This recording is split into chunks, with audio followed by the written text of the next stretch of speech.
All right. Why, hello there, everybody. We are now live on both YouTube and Twitch simultaneously, actually. Hello. Yes, this is the SkyLounge yearly podcast thingy that we're supposed to, like, not do. Because PSO2 is definitely not a game for foreigners. According to the terms of service, that is. But we still do it anyways because we're a passionate community, right? That's right. Nope. Of course not. Or at least I try to be. Yeah, that's completely fine. I mean, we have like our own things here and there and be like, yes. Hey, JRZTT, you are definitely on time. Well, even like way before on time because we haven't even started anything yet. And before anyone asks what the hell we're gonna do on our pre-show, the answer is basically nothing. Except just like say hi to you guys. Oh. Major disappointment fills the atmosphere. Yeah. On the meanwhile, while we're actually on this live though, I think the PSO2 live crew is actually doing like their like midnight stream or something like that, weren't they? The 12-hour one. Yeah, they were doing it. It's still going on, actually. Yeah. Yeah, it definitely is going to be going on for a while. But for that one, I think if I recall correctly, Bob, do you have any like information on how exactly are we getting the Star Gems? You have to do one of the EQs, the Perpetual Madness, Persona, or Merry Christmas on Ice. Mm-hmm. You have to do one of those during the broadcast. Yeah, if you check up, there's a check marks next to the ones you need to do. Mm-hmm. You just have to do one of them though. Just So, one of them, yeah. if you just did the Persona that was just now, you're good to go. Mm-hmm. And then we hopefully will end our stream before the Merry Christmas on Ice, so you guys can definitely go do that and also get all the stuff. Also, Stahl and Rin's literally like just waving there. I'm like, okay, hi.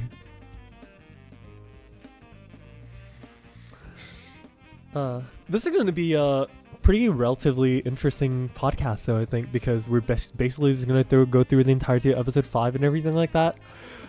Oh, this is going to be like a crazy trip through memory. I can't even talk properly. This is going to be like basically a big trip like through memory lane. It's going to be like, hey, I remember that. That was like a year ago. Whether it be like good or bad memories, I'm not going to like say that. Right? That's for you all to decide. Hero Train! Yay! Hero Train. I mean, the Hero Train, I actually don't even remember how it all started, you know? When did they actually announce Hero? Like I know they showed it in a trailer, but I can't remember.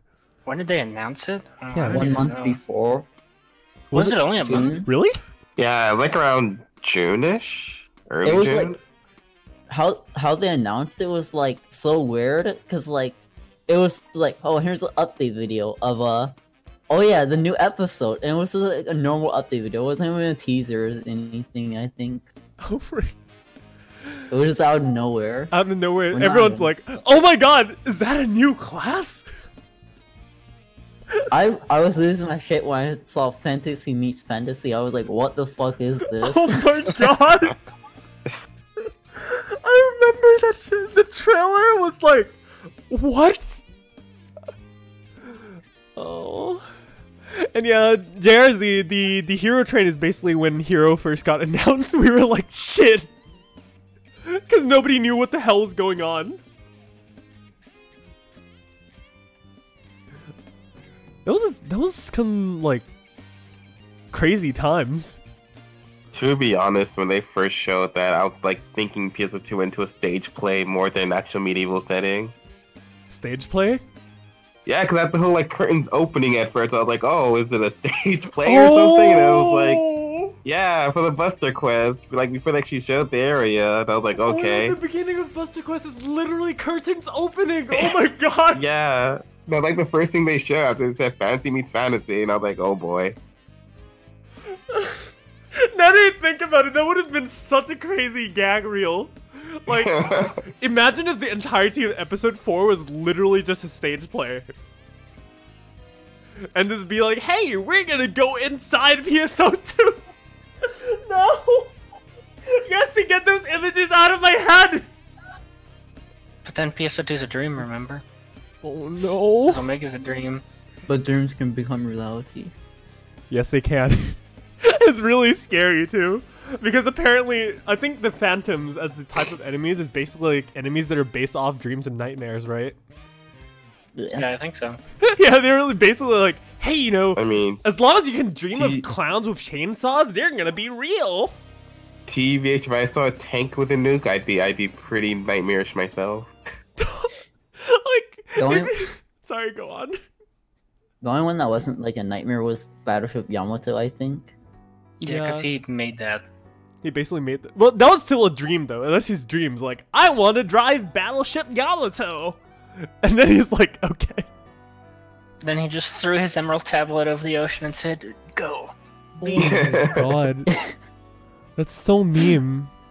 And then he disappeared from the start into the bath scene. Oh my Yeah, I know. god. And like Every chapter I was waiting for him to come back. I was like, where's Sagito?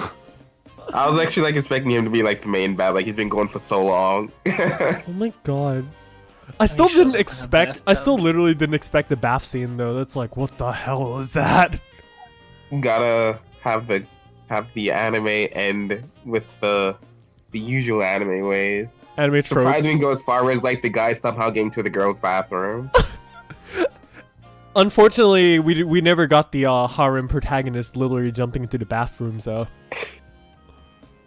that would have been quite something. But then Sega's gonna make an excuse if they make that scene, like, but people can play female characters and it would be completely fine.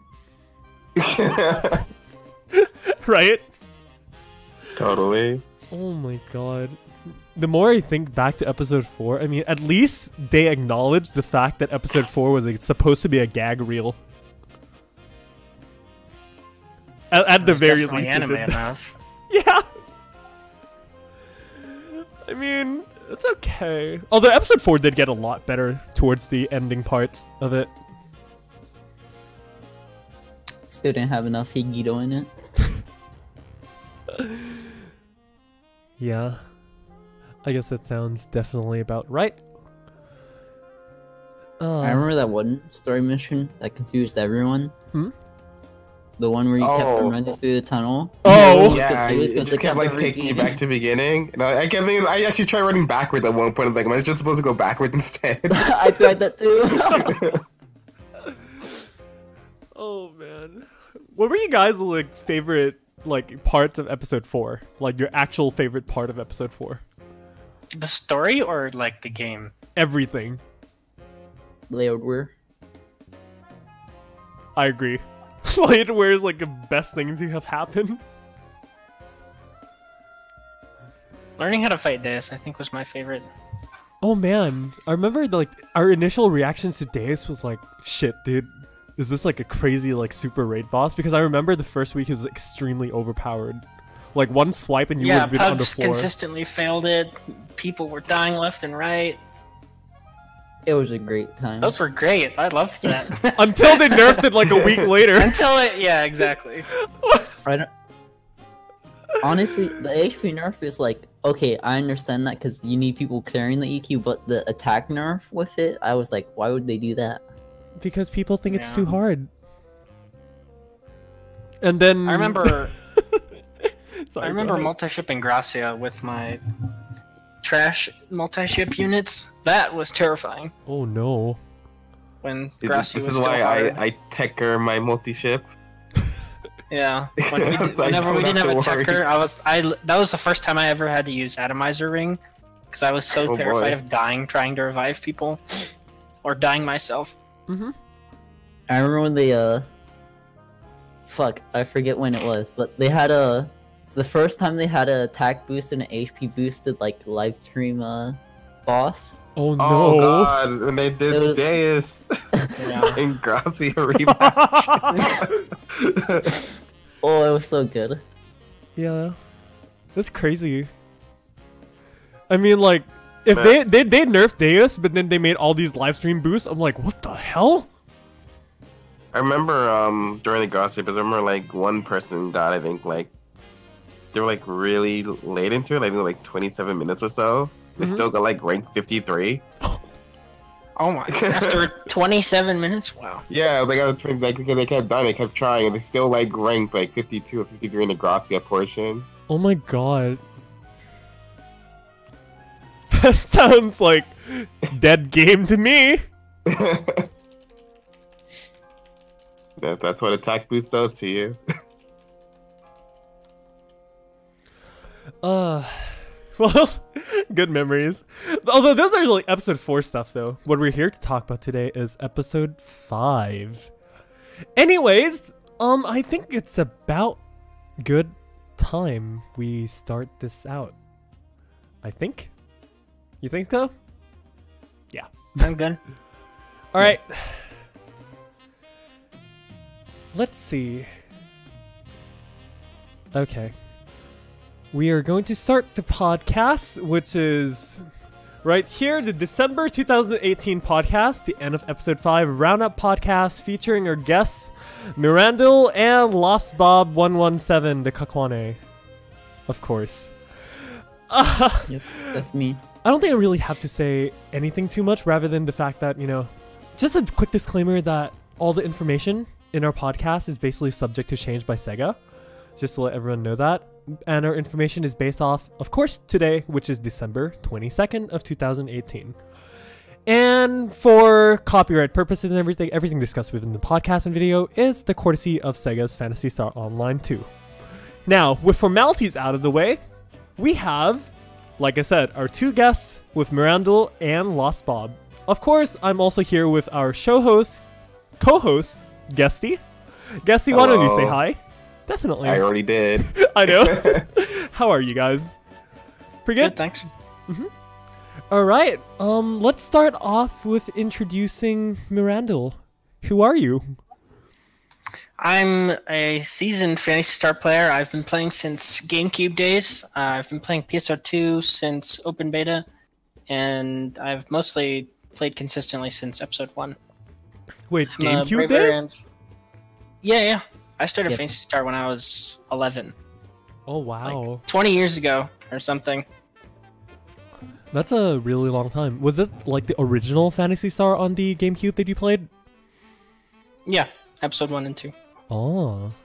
And then you see everything. Not all the way back to Dreamcast. That was the original version. I didn't play on that, but I did play on GameCube. And isn't it incredible to see like a series actually come that far? Like to what it is today? Yeah, it's insane how much how far the games come since then.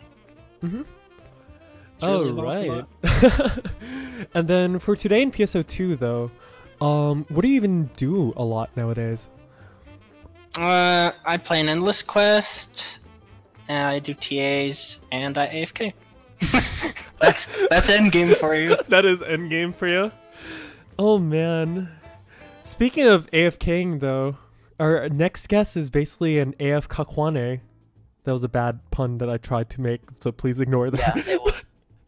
Anyways, Lostbob. Go ahead. Who are you? Who is this Kakwane? So, I started playing PS2 also in open beta. And I started with Phantasy Star Universe when I was around 10 or 11 also. And yeah, and I work on Bump now. Yeah, bump.org, the basically the information website that we all check, Lostbob is the person who basically writes a lot of the information there. Yeah, and I just play Hunter all the time with sword only. Guard stance or Fury stance? If I can use guard stance on like certain quests, I'll use it. But like, I mainly just stick to Fury stance because it's easier to use and more reliable. Oh, yeah. I also like to have Fury crit now because I have 5 extra skill points. Oh, the level 90 changes. Crit numbers. That's pretty good. Oh man, Gesti, don't tell me that you also played since like the open beta. Don't leave me alone, okay? Don't worry, I'm one of those that started on episode 4. Yes! I I have a friend! my very first Phantasy Star game, though, and it was... I went over a friend's house, and he had a GameCube, and he built up Phantasy Star Online, but it was episode 3. So I got to experience Phantasy Star as a card game. Oh, and no. I thought that's like what the entire series was like, so I was like, this is trash. I'd rather Oh, play no. God. Oh, Oh, no. But then even episode 1 and 2, I actually really enjoyed playing those. So Yeah. Sounds about I right. got redeemed from that. And yeah, for me personally, basically when I started near the end of episode 2, like, I didn't really know a lot of stuff, but like Milranduil is like one of the people who actually like taught me a lot how to play the game, so... memories. Yeah, I mean, this is basically like coming back full circle for me. I mean, to be fair for me, I didn't really like. I don't remember my days of episode 1 through 3. I don't remember episode 4 and beyond. I played so casually. Oh no. I remember spamming Zonde with the cube rod back in the day, being a trash can. Good times. Good times. Oh man, there's so much stuff that we can talk about the history, but like I said earlier, we're here to basically discuss about episode 5 today. So, anyways, let's start on part 1 of our podcast. So, since this is a round-out podcast to begin with, we can talk about since the very beginning of episode 5. First of all, before episode 5 even completely began, we had the Ark's like Chronicle quest where we played through a series of quests that is a memory of episode 1, 2, 3, and 4. And thus, also the hero class was announced. Bob, you mentioned a little bit earlier when we were talking earlier about like how hero was announced. How exactly was it even announced? It wasn't even announced. It was just shown. It was just popped up. It was during a PSOC station, and it was like, alright, update part 2, and then it was like, what is this? We see this guy holding a giant hunter sword, and we're like, did they buff sword? Are they, like, my first initial reaction was like, are they like revamping like every class or something? And then I saw like the other weapon types, like, oh, never mind, must be a new class. That was pretty hype though when we actually saw that there was a new class coming. I mean, personally for me, I was sitting here, I'm like, is this Devil May Cry now? Are we playing Devil May Cry? Because Hero looks so like, this is not what Hunter does. This is not what Gunner does. This is not, absolutely not what Force does. And it's like, oh, okay. But yeah, that was basically like the first time that we actually even got to see exactly what Hero is. Although, when it was released though, it was kind of like everyone jumping on the Hero train. But what happened? What exactly happened? Mill, as a seasoned veteran, and I know you've been playing a lot of like into the end game and doing a lot of like rankings and stuff like that. What was your first impressions when you actually saw Hero? So, when it came out, it also occurred at the same time that they gave compounds a cooldown. So I was, I was traumatized because they were ruining my then main class at the time. So I was like, oh, Hero's my only savior. Guess I better play it. And then, you see how mobile the class is, and it's like, wow, what's even the point of playing anything else? Because it just did everything. It was... If you didn't play Hero, you were left behind in the dust. Yeah. I can attest to that big time. I remember, I think it was like when one day popped up, I was like, oh, I'm tired of Hero, I'm gonna go play Fighter. And that was before like all the fun little movement buffs Fighter had. So every time like the core went down, I tried to run up the dead, and then I literally to be sent back because I couldn't even get halfway up before like 11 other heroes whammed the core. Oh no. That sounds really scary. I mean, class balancing wise, I mean, everything was like super messed up at that point. Yeah. Yeah, it was weird because it was like oh, they're nerfing other classes, like they're nerfing all the classes, like make the content more bad. I was like, yeah, that's fine. But then you mix that in with Hero being added in, and it's like, oh, well, that kind of just like messed up the entire balance right there. Yeah. Like, I think the balancing was almost okay. Like, some stuff was, like, questionable. Like, those long-ass cooldowns on compounds. Which Like- still exist. I mean, like, Mill, you said you mained Force at the time. Like, how was your reaction to the compounds? Like, were you just, like, blown out of the water? Or, like... I had already started making fighter gear because I was like, Force is going to be dead. You know, we have no way to DPS bosses. Get me out of here. At least let me play some other class. Because when I heard that change, I was ready to just quit the game. Because it was like, you know, this is all I'm good at. And they're taking my bread away. That bad? What do you want me to do? Oh, it was... Yeah, those were dark times. I mean, given they did alleviate the nerf a little bit by making the compounds not like shared cooldown, but yeah, that helped a lot, and all of the tech crafts that they released at the same time definitely like cushioned it a little bit. I was too traumatized by the compounds to try it at first. After a couple months in episode 4, then I was like, okay, you know, it's not so bad. Maybe I can play with this. But at first, I just couldn't play the class anymore. yeah. I mean, at the beginning of the year, when that was thingy, I was like, oh, what am I gonna do now? I love Force to death, but like it's basically like unplayable. I'm like, oh no! Yeah. And then also coupled with like the range nerfs and like everything, I'm like, not like this! You can't raw foil a TD tower anymore. I was like crying, dude. I was like, oh no! It was so like, it was incredible. I was like, no, this can't be. Yamero. But yeah, like, not just Hero was announced though. Like in the beginning of episode 5, we also had the 8-man Buster quest. When I saw the initial like announcement that the quests are going to be like 8-man and stuff, I'm like, wait, are we downgrading? Because like I'm here like because I run a pretty big team, right? I'm here like, dude, what are we gonna do with our MPAs now? People are gonna be left out. It was I liked the idea of it, but it felt a little weird at first.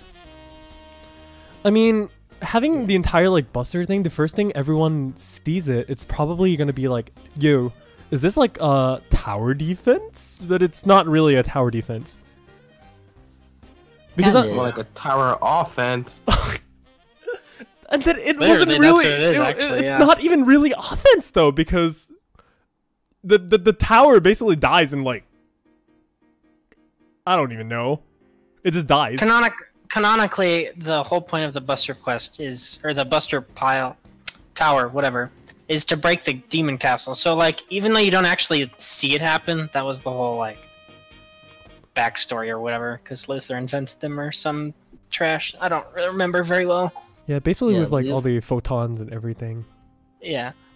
Luther invented them, but they couldn't use them because it required too much mana, and then player character comes up and's like, touches it and fixes it. Like, I'm powerful, work! And then, yeah. Oh my god. It still wasn't as bad as episode 4 though, of how it began at least. Yeah. I don't remember how episode 4 began. Oh yeah, there was like an LQ or something, I think. Oh no, I was talking literally about like the story.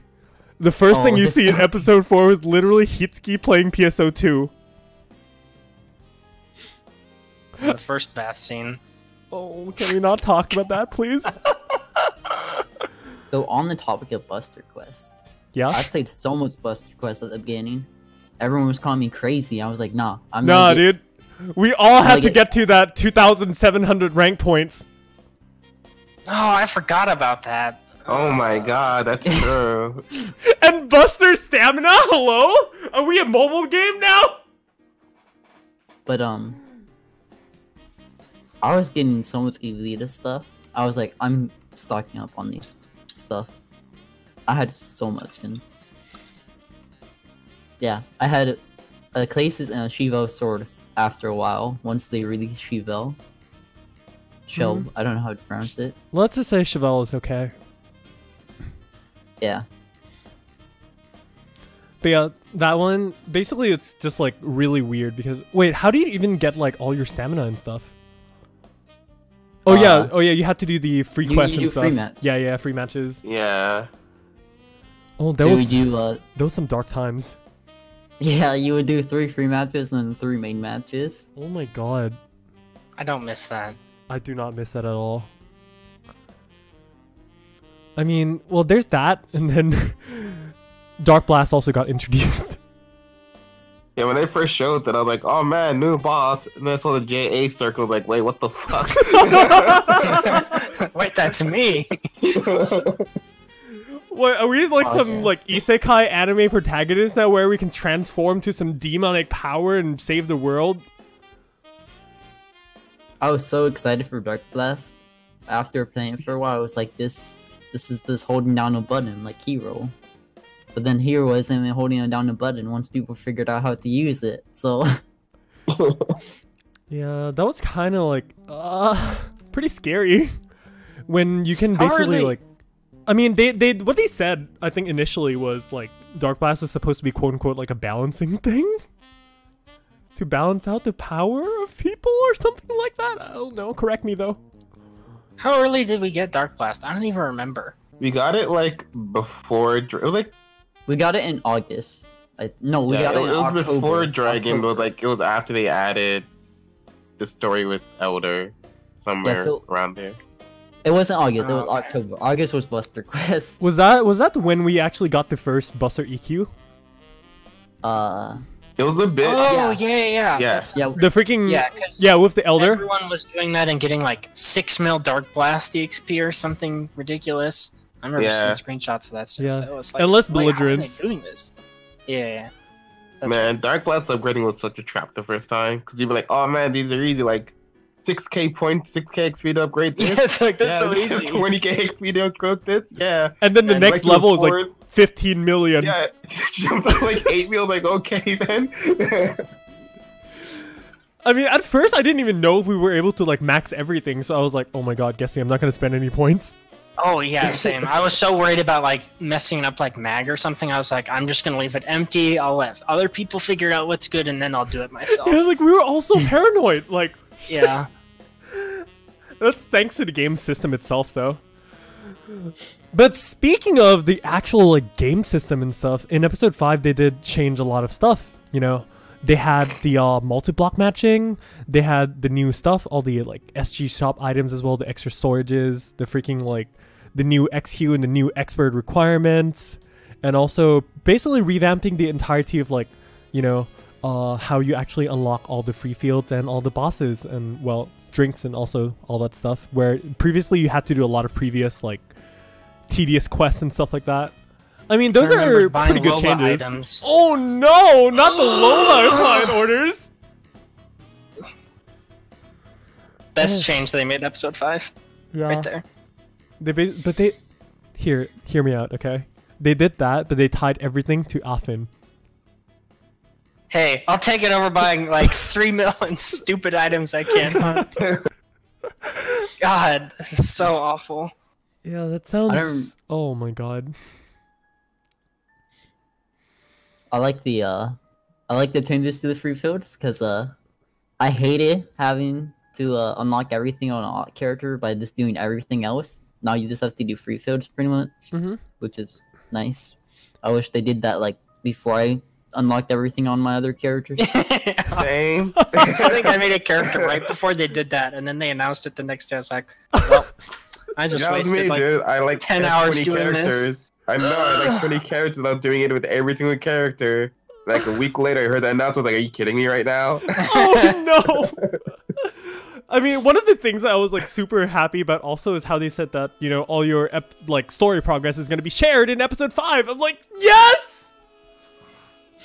Well, you don't want to go through the storyboard on 20 characters? Oh my god, don't remind me about the meta board, please. I went through the meta but board. Look at it this way. If they kept it progress, but they kept the rewards there, they kept the character progress, imagine how many time chronostones you could have right now. Oh no. That's true.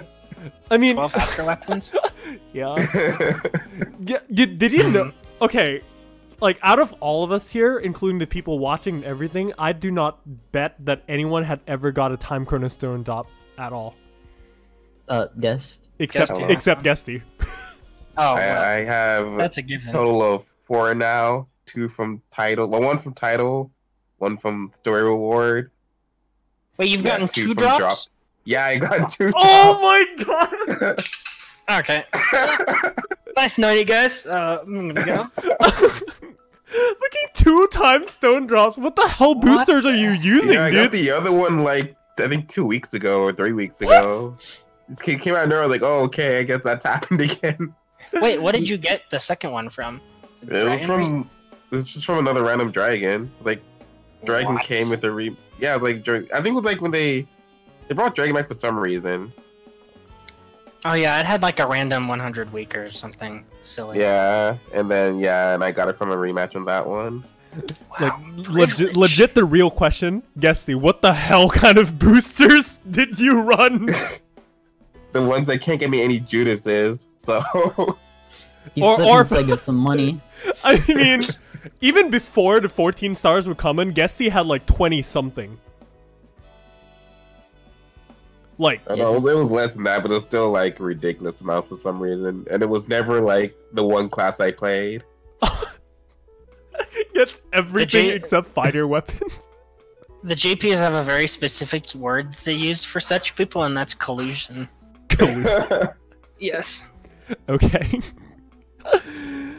But yeah, there was also quite a number of things that did happen in the beginning of episode 5, and me and Gesti, we were looking at a lot of like interviews when they had the 6th anniversary of PSO2, and they did say a lot of really interesting stuff, you know, in that one interview.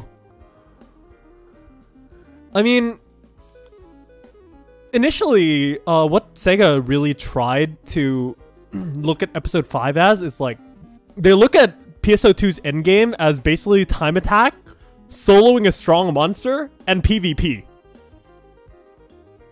That is literally what SEGA think endgame PSO2 is. Nah. Alright, I do remember that. I can't believe they didn't mention AFK in the lobby or jumping around in the lobby. They didn't even mention fashion! Like, Who cares that is about that? crazy. I mean... yeah. Clearly, they watch too much Kirok and Ponty. Yeah, I guess. I mean, they see people, you know, upload all this stuff on YouTube, or like on whatever platform, Twitter, etc., be like, hey, I think this is like the biggest competition the PSO2 can do. Is time attacks. They, believe it or not, they even considered PSO2 an esport. But they were like, nah, because our servers suck, we can't do it. Oh. It's, oh no, just no. Why was that even an idea? Who was the bright mind between literally like bringing up this idea of saying, hey, let's make PSO2 PvP an esport? Hey, there's a tournament for it, so basically is. Offline tournament over the entire next year. I mean, although Alright. they to be fair, Bob, they actually held the offline tournaments for PvP at like the events. When I went to the Tokyo Fest, like PSO2 Fest last year or something like that, they were holding like lots of tournaments every time. We were like, oh my god, are you kidding me? All for PvP. Ugh. Not like this, please. It was funny to watch though, because people were like, oh, although I did play the PvP with like actual 0 latency, and it was actually feels pretty good. Where you can actually like parry and block stuff, and like, oh. Yeah, that actually has meaning. Yeah. Instead of like holding a button and then instantly dying. Exactly. Remember old days Rising Slash? My favorite. Oh my You mean god. Rising Edge? My bad. Rising Rising Edge. Edge. Rising Edge in PvP is so broken. Standing around the corner waiting for them. But yeah, My like, favorite is when with latency, you clearly see you Rising Edge first, but then suddenly you fall down. Then it's like, okay. or like you see someone like rising from like to like a feet away, like it's not even close to you, and you just die. But yeah, with that though, in the start of episode 5, we did also have Politan Land, which Sega confirmed themselves. They think it's like one of the most successful piece of content in the game. What do you guys think about that? Phantasy Land was pretty good. Yeah, I liked it. Pretty unique. I like the map, how it's spelled PS. Oh yeah, I did recognize that as well. Yeah, it was literally like a 12-man XQ in a way. Yeah. I mean, in a way, they were kind of like the baselines for what we had today for, you know, Christmas and also for Rainy Day. Kind of, in a way. Yeah, but Even for like Phantasy endless. is better. Polytan was good, though. Yeah. Christmas, Rainy Day suck. I'm not going to argue with you on that one. It was just, the seasonals are just weird, except they've been trying to make them better. Yeah. Which is okay. But, you know, that aside, let's talk about Mill's favorite EQ, Kappa. Erythion Dragon. Polytan? No. Oh. I liked Dragon more than Polytan. I mean, Dragon that was okay. What did you feel about Dragon? Dragon in the initial release of it, though? I'm sick of seeing it on the starter screen. But he was definitely, I liked that he was a very new boss. He doesn't like borrow movesets from any other existing boss we have. He was completely fresh. Made sense in the story. Felt a little bad to play it if you weren't hero, because he kind of just moves everywhere. But isn't that like the biggest issue about it? Yeah. Oh, I yeah, guess I especially just before got class used to buffs. it, but yeah, before class buffs, it was rough. I love Dragon. Really? The only part...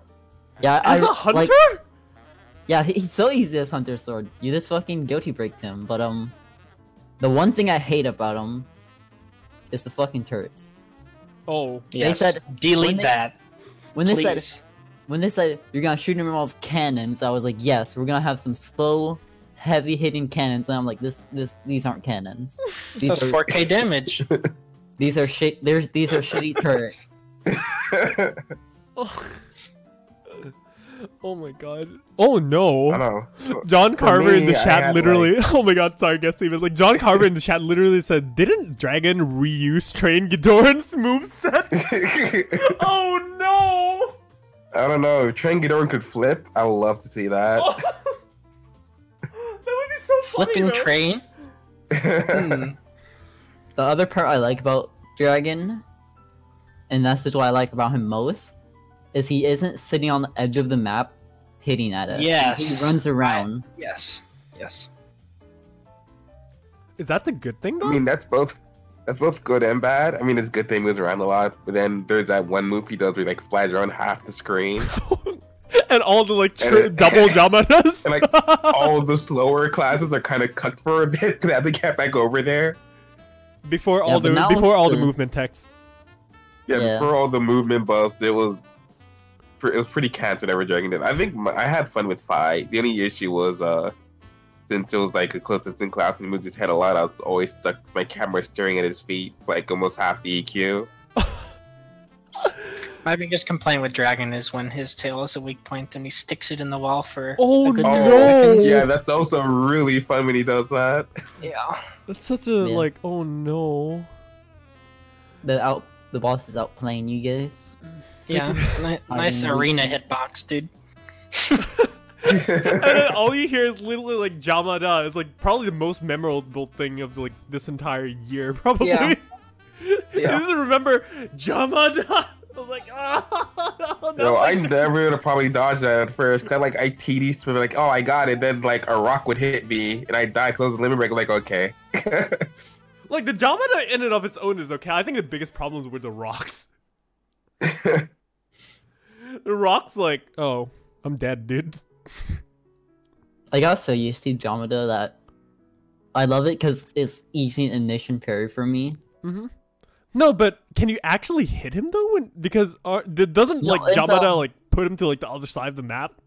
So, what happened during the first phase before he like sets himself on fire for some reason and then flies away? Mm-hmm.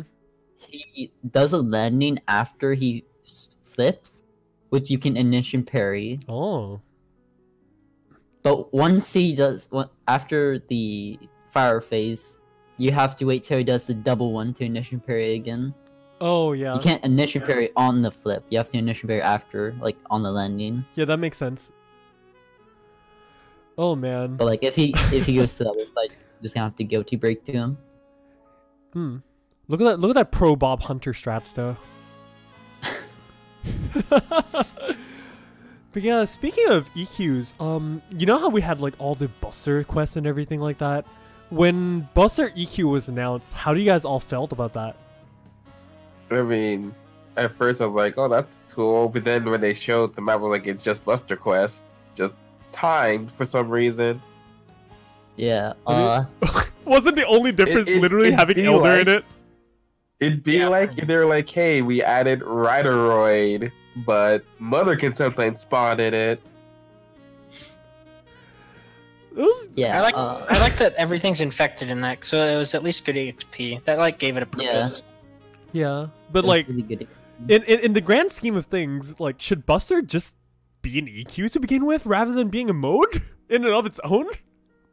I feel like if they introduced Buster Quest with like not a flat map and like made it like cool and everything, it would have been and like not like a stamina thing or all the dumb shit it had before. If they like introduced it to how it is now with a different map, it would have been fine. Yeah, I think the issue with Buster Quest was one of those things that really could not be drip feeded as a permanent quest. Yeah, not at all. Yeah, it's kind of weird because like for me, I felt just like there was basically, was there really a point to actually making this at all? Like if you were to try to design a quest, like wouldn't you rather just like make something else entirely? Like for example, the newer Buster EQ was completely good. I love that. It was really like a lot better. Yeah, I think that's like the idea that should have been behind the first one, because the first one was just copy paste. Yeah. Yeah. It would give it a more stuff that's interesting that isn't similar to tower defense. Which then goes to basically our next point, which is the next part of our podcast, which is new versus recycled content.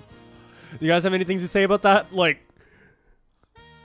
I mean, recycled content in and of its own is not a bad thing, but like when it's made to a certain point where you just see the same things like too much over and over again, it's kind of bad. Yeah, so recycled content from like episode 1 and stuff, or episode 2, I think is fine, like boosting stuff, because it gives newer players a chance to play the old content. But I feel like when you boost stuff, you have to revamp it a little more. Like, if it's just recycled with a boost, it's kind of boring. If you actually take time to like make it better than what it was, then that's good. Like, you see like Megatsu boosted, and it's like, but this thing is still terrible. It's terrible to fight, and no one loves it. Yeah, it's still gonna teleport, and you're still gonna fall off. And then they have like, they boost Big Varda, but it's like, well, why don't you make this more like a traditional raid boss, like not spamming it and spending 30 minutes of your life not getting what you want, instead of like getting 10 minutes with a lot of X cubes and higher drop rates. Yeah. I mean, that's a thing that they could probably consider, but apparently they did not do, because apparently since people were complaining about Buster and Hero, they kind of had to like cut down the content to literally game balance. I felt like that was kind of like a weird reasoning to begin with. It's like when you see a lot of other games, you know, they had like this team where, you know, one team does the game balancing, one team does game development and stuff like that, but PSO2 has a pretty small crew despite being over 60% of Sega's earnings. Yeah, it's questionable, but I feel like one of the reasons the Ark's New Year for 2018 was so long was just to like fill in gaps of content they removed or something. Oh no. Yeah, that makes sense.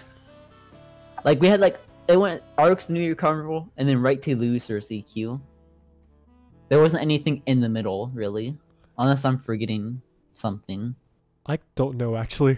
It wasn't a time where I really remembered anything. The only thing that was basically quote-unquote new that we thought was like wait, is this like a new forest? Like the actual like forest free field new thingy? Because they released the Beckoning Woods, which is basically the limited quest of the Enchanted Forest free field that we have now. Yeah. That was basically like the first thing they did. How do you guys feel about that? Like when they first announced, like, you know, we're gonna have a new thingy, like this is Enchanted Woods, and it's gonna be an LQ, and like. I mean, I thought it was pretty cool. They actually like made a whole new area for an LQ. Yeah, that was really. It was like, oh, the LQ you can spam without getting tired of the same scenery, but then you got tired of the same scenery after. Because like, oh, the forest procedurally generates the area in front of you, and then it ended up being like the exact same area every single time. No, Yeah, like, what oh it my was God.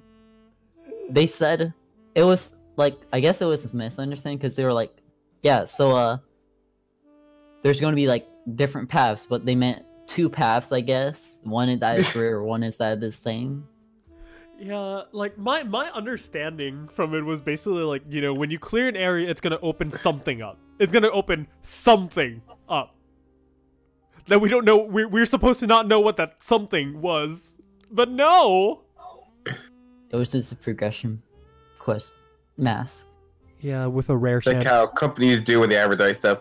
Like if they advertise PS2, we have over 9 classes, and it's actually just 10 classes. Wait, what? Wait, no, wait, what? That doesn't make any sense. Gesti. What? Oh no. Yeah, that. I really liked the LQs when they came out because they were way different than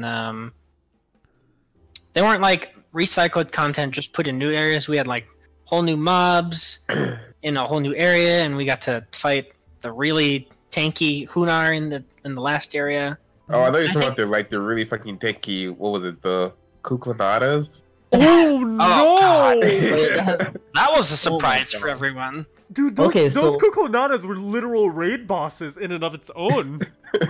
Yeah, they have like 3 mil HP a pop each. And there's like 7 of them. Like it was so random to like just comes out of nowhere. Yeah, it's like, oh, Yeah. just there's if you're on setting 1, you can't even see the fire coming off of them, so you can't even tell they're boosted, and then you get slapped by one and it just kills you. Oh yeah, they do a ridiculous amount of damage. Yeah. So, I remember when they had the emergency maintenance around the time New Year's event came out. I was like, oh, are they like fixing the problem with this HP being like 10 times of what it normally is and doing shit toast damage? And then it was like, oh yeah, we just fixed the issue where you couldn't progress sometimes. And I was like, but the HP. So I think my favorite bug they fixed was the Izane bug, where like more than one Izane will pop up. Oh, Oh yeah, right. that too. Oh, But yeah, here's the yeah. thing that kills me though about that. In their trailer, they had more than one Izane pop up. It's like you look at the trailer, they're fighting 2 Izanes, and it's like, okay, so you guys didn't realize that was an issue there. But then like 55 popped out. Like what? Oh Man, imagine if it was like Tagamis instead. I would have totally taken low level classes there. Yeah, that would have been insane, to be honest. Yeah, speaking of leveling, a while later after all of that, though, we did get the level 85 cap. And, of course, the level 85 class skills. Mill, would you have the honor of explaining all of this? So Hunter gets Jellin. That's it. Bravers, I was really skeptical about for a little while because I didn't understand what the point of it was. But this happened to be about the same time that we got Orbit SSAs, I think, or at least the first one. Mm-hmm. And it completely changed how Braver played because you were always limited to only using your katana. And if you ever switched off of a katana, you lose your gear and it's all your damage. And so, since I was a Braver main by then, since they had done all the class changes, I really liked the skills. I didn't play fighter, so I'll let Gesti talk about that one. Oh boy. Yeah, fighter got limit break insurance, which kind of just prevents you from dying if you're in limit break. Mm-hmm. It was I made fun of it at first, but then like as you do more solo content, as they add more solo content, the limit breaking turrets actually becomes helpful at times. So I can't talk shit about it anymore because I actually like it. It was a really skeptical skill at first, though. It was a very skeptical skill at first. We literally didn't understand what the hell was going on about all of that. It was like, oh, I guess you don't get to use your Iron Will or anything anymore? Question mark? What's going on? Oh yeah, because everyone kept thinking like, oh, does it proc before or after Iron Will? But then if Iron Will procs first, so it kind of makes Fighter in this weird sort of tanky place where like either Iron Will procs and you don't die, or Limit Breaking Turret procs and you still don't die. It was just really weird overall, just because the lack of information in the first place. But what was I actually forgot, what was the level 85 skill for Ranger again? Trap EX. Tactic traps buff. Oh, Alright. I knew there was one called Trap X, so I figured that was it. Actually, let me look it up because I don't even know what it. I thought it was just more PP on your traps. I thought it did more damage or something. Cause I remember someone like showed some poison on Mogata or something with it. Oh no, for some reason. The 85 skill is X Trap. That's what it's called. Increases the power and explosion range, so it's not even more PP. It does different stuff for each trap. Like poison trap actually is good now. Oh, okay. The gravity bomb is like more range or something. I don't remember the other ones. Yeah, so basically it's just like a shit show. I think it made some of the traps are really good with it. That made them really good. Yeah, basically I think Rin in the chat summed it up. Larger nades and traps. That's it. Yeah, but then when you compare it to something like Photon Flare buff. Oh my god. That Photon was Flare short charge was like, oh man. Force went from decent to god tier instantly. How did you react though when you saw that? Because I know the S4 of the Talus, right, was Photon Flare shorter cooldown. Did you oh my god, this is gonna become meta now? I know a lot of people did make that. I didn't do it because I was really bad at using it without PPC. So I liked keeping the cooldowns together. That was my whole thought process. But it definitely changed a lot of tech crafts. I think that was the biggest change because everyone went, they used to use speed crafts and now you literally just use power for everything because you pop Photon Flare and it has no charge time anyways. Basically, that was yeah. a huge change. I mean, there's one more thing though that really changed the landscape of an entire class. Is the Gunner level 85 skill! Oh boy. That's where you can tell they didn't really think things through with 85 for every class. I mean, the whole goal of the level 85 skills to begin with is basically, we are going to use these skills to power up the classes in their weak spots. Which basically meant, if we think these skills and the skill tree were weak, we're going to pretty much buff them with another skill. I mean... I don't know where Hunter's weakness is may need gelling though, to be honest. Okay. No, guess there is a legit line of thought for that though. Here's the thing. Even without the gelling, the gelling makes it really good. Even without it, it made Warcry actually work. If you used Warcry before it was garbage, completely. It never did anything. And now, War Attract, along with the gelling, hey! Replace it. Okay, here's the thing though, If you use War Attract, you can bet, unless you're not hitting the thing, everything's going to come to you, no matter what. As long as you're hitting it, everything's coming to you. So the gelling adds on to, okay, everything's gonna be hitting this one guy, so we're gonna need to make these enemies a little weaker, which is 10% reduced power. I thought it was 5%. It's like I don't know. How gelling works is so weird. It's 5% base attack and then 5% something else. I don't remember. Yeah. But pretty much, and then everything comes to the hunter, and oh my god, I love it. Hey, at the very least, you have the Basilisk SAF. Yeah, I have so many of those right now. Phrase decay. When our what was it? Arkuma then? Was that the one we survived with? I farmed so many of those. I have like 24 fodder still sitting around, like plus 35 ones. I have 24 of them. Oh my god. That's a lot. So I had like 30 something to start with. I was gonna have like 51. Oh my but god. I miscounted my CFs, and I was like, oh shit, I was missing one of every weapon type pretty much. Oh, rip. So I took all the extra ones and just descent them into Goldnia, or whatever gold materials in Safford. And I was like, fuck. Oh. I mean, did you actually grind all of them to 35?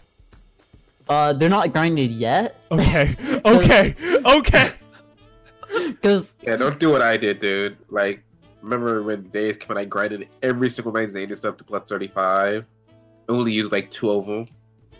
so like, they're sitting. I put them in a premium storage, just all like not combined. Cause I did the math and I was like, okay, this is going to cost me like 20 mil just to combine all of these. So I left them not touched until I need them. Oh, But no. when Boost Week comes around, I'm gonna start upslotting some of them.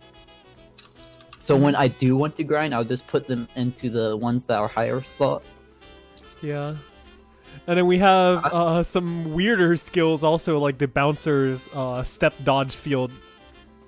Support class. That skill annoys me so much right now. I didn't even play Bouncer, but the fact it wasn't even tied to weapon action, it really bothers me. Wait, it doesn't? You have to actually No, step? yeah, you actually No, have you to actually have to step. activate it. You have to step. Oh my, that's so bad. Yeah, so Bouncer didn't give 85 skill, just like Hero. Or well, Hero did get one, I guess. Well, No. Hero did get one later, but we'll talk about that Yeah, in a Hero's in little that bit. weird spot where it's like you get something, like you're just gonna stay at level 80 for now. Yeah, which is like, Mill, do you think like with all the 85, did Hero really get shafted? I think for the casual player that has difficulty maintaining hero boost literally 24/7, I think it kind of made the class feel pretty lackluster. Because, as anyone knows, when you lose hero boost, you know you feel pretty bad about your damage right after. Because it's 60% gone. Like in terms of a top level play, like watching Ponty play or something, because I suck at hero.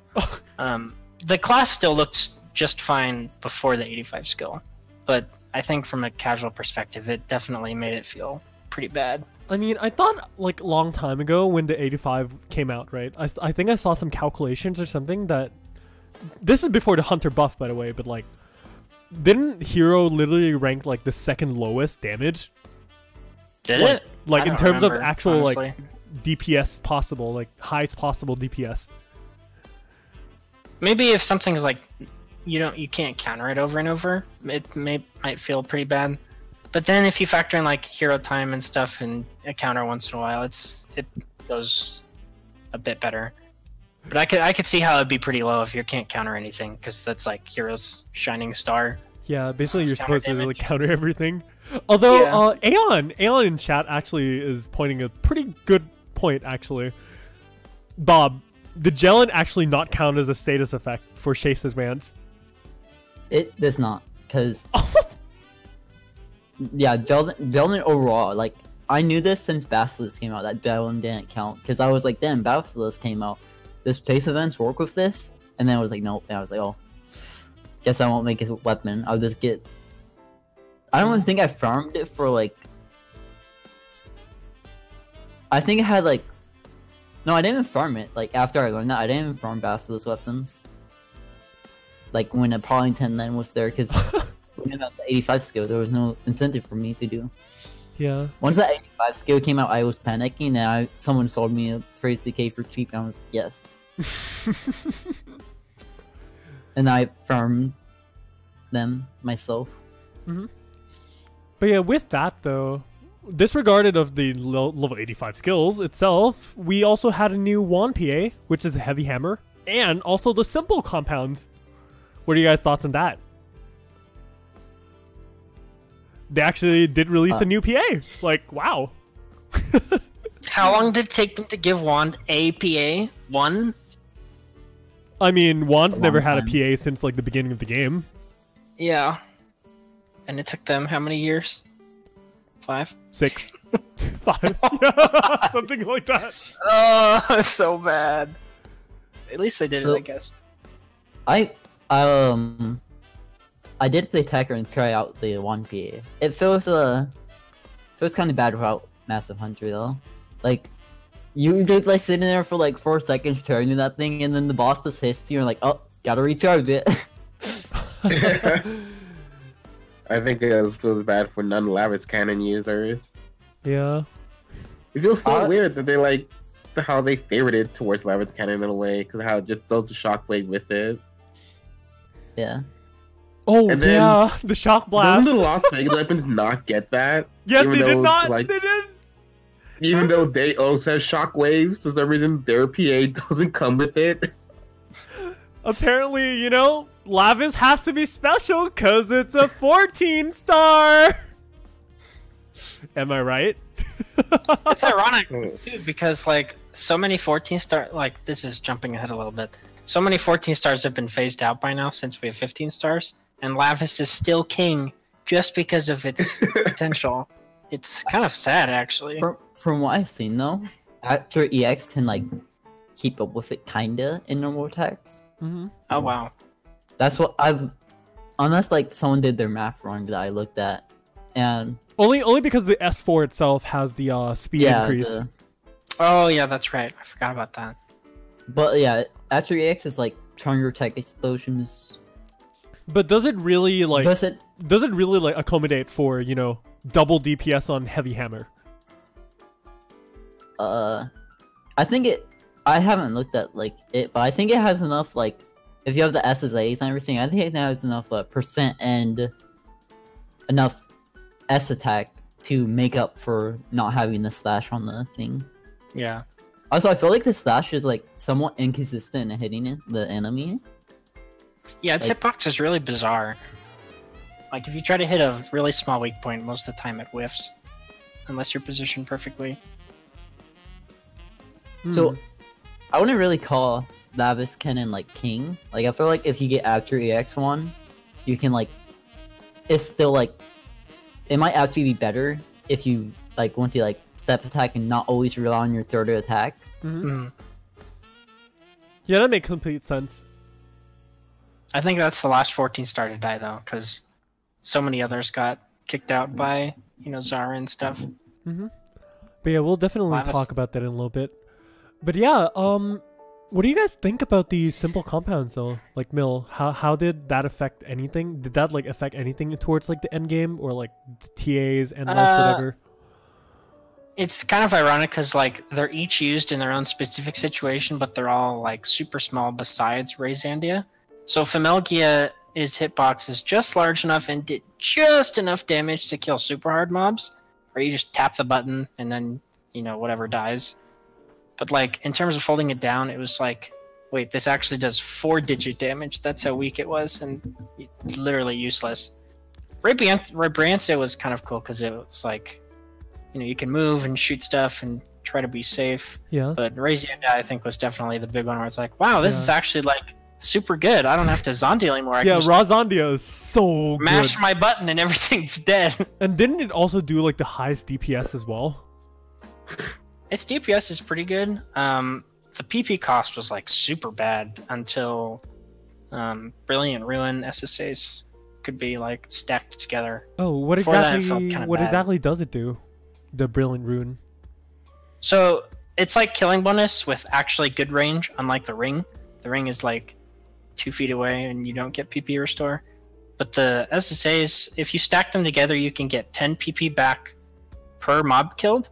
Oh, So if you like Razandia 10 things together, you get 100 PP back when it all dies. oh my god, So like makes it a lot better. that sounds I crazy. don't think those existed when it came out though. I think there was only like 1 or 2 of them. I think the Brilliant Rune was like one of the SSAs from the Valentine's weapon. Yeah. The S The S2 was? S3. I think the S2 is from Forest.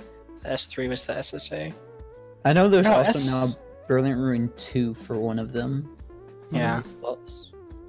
I can't remember. I just know they have to choose from Forest, and it's like 30 mil or something ridiculous. Yeah, it was quite crazy when you really think about it like that. But yeah, I mean, that is basically just what it is, you know. And that's basically when the game also really starts getting a bit more grindy too, because that is basically when all the grinds of everything began, because hey, you gotta get those 14 stars, man. And thus, that is the third part of this, which is the grind, when the grind begins, and when we actually got the Enchanted Forest free field, which I misspelled on the slide. But yeah, Mill, would you have the honor of actually taking this to your rant corner here? So, I think it was, I don't remember if it was my first or second one. I farmed for 6 days, and 2 hours into the 6th day, I got a tact drop, and then I logged off and played a different game for the rest of the day. That sums up Forest for me. Oh, Forest summed up for me is I was trying to get do this and everything, but I also was trying to get Akatsuki.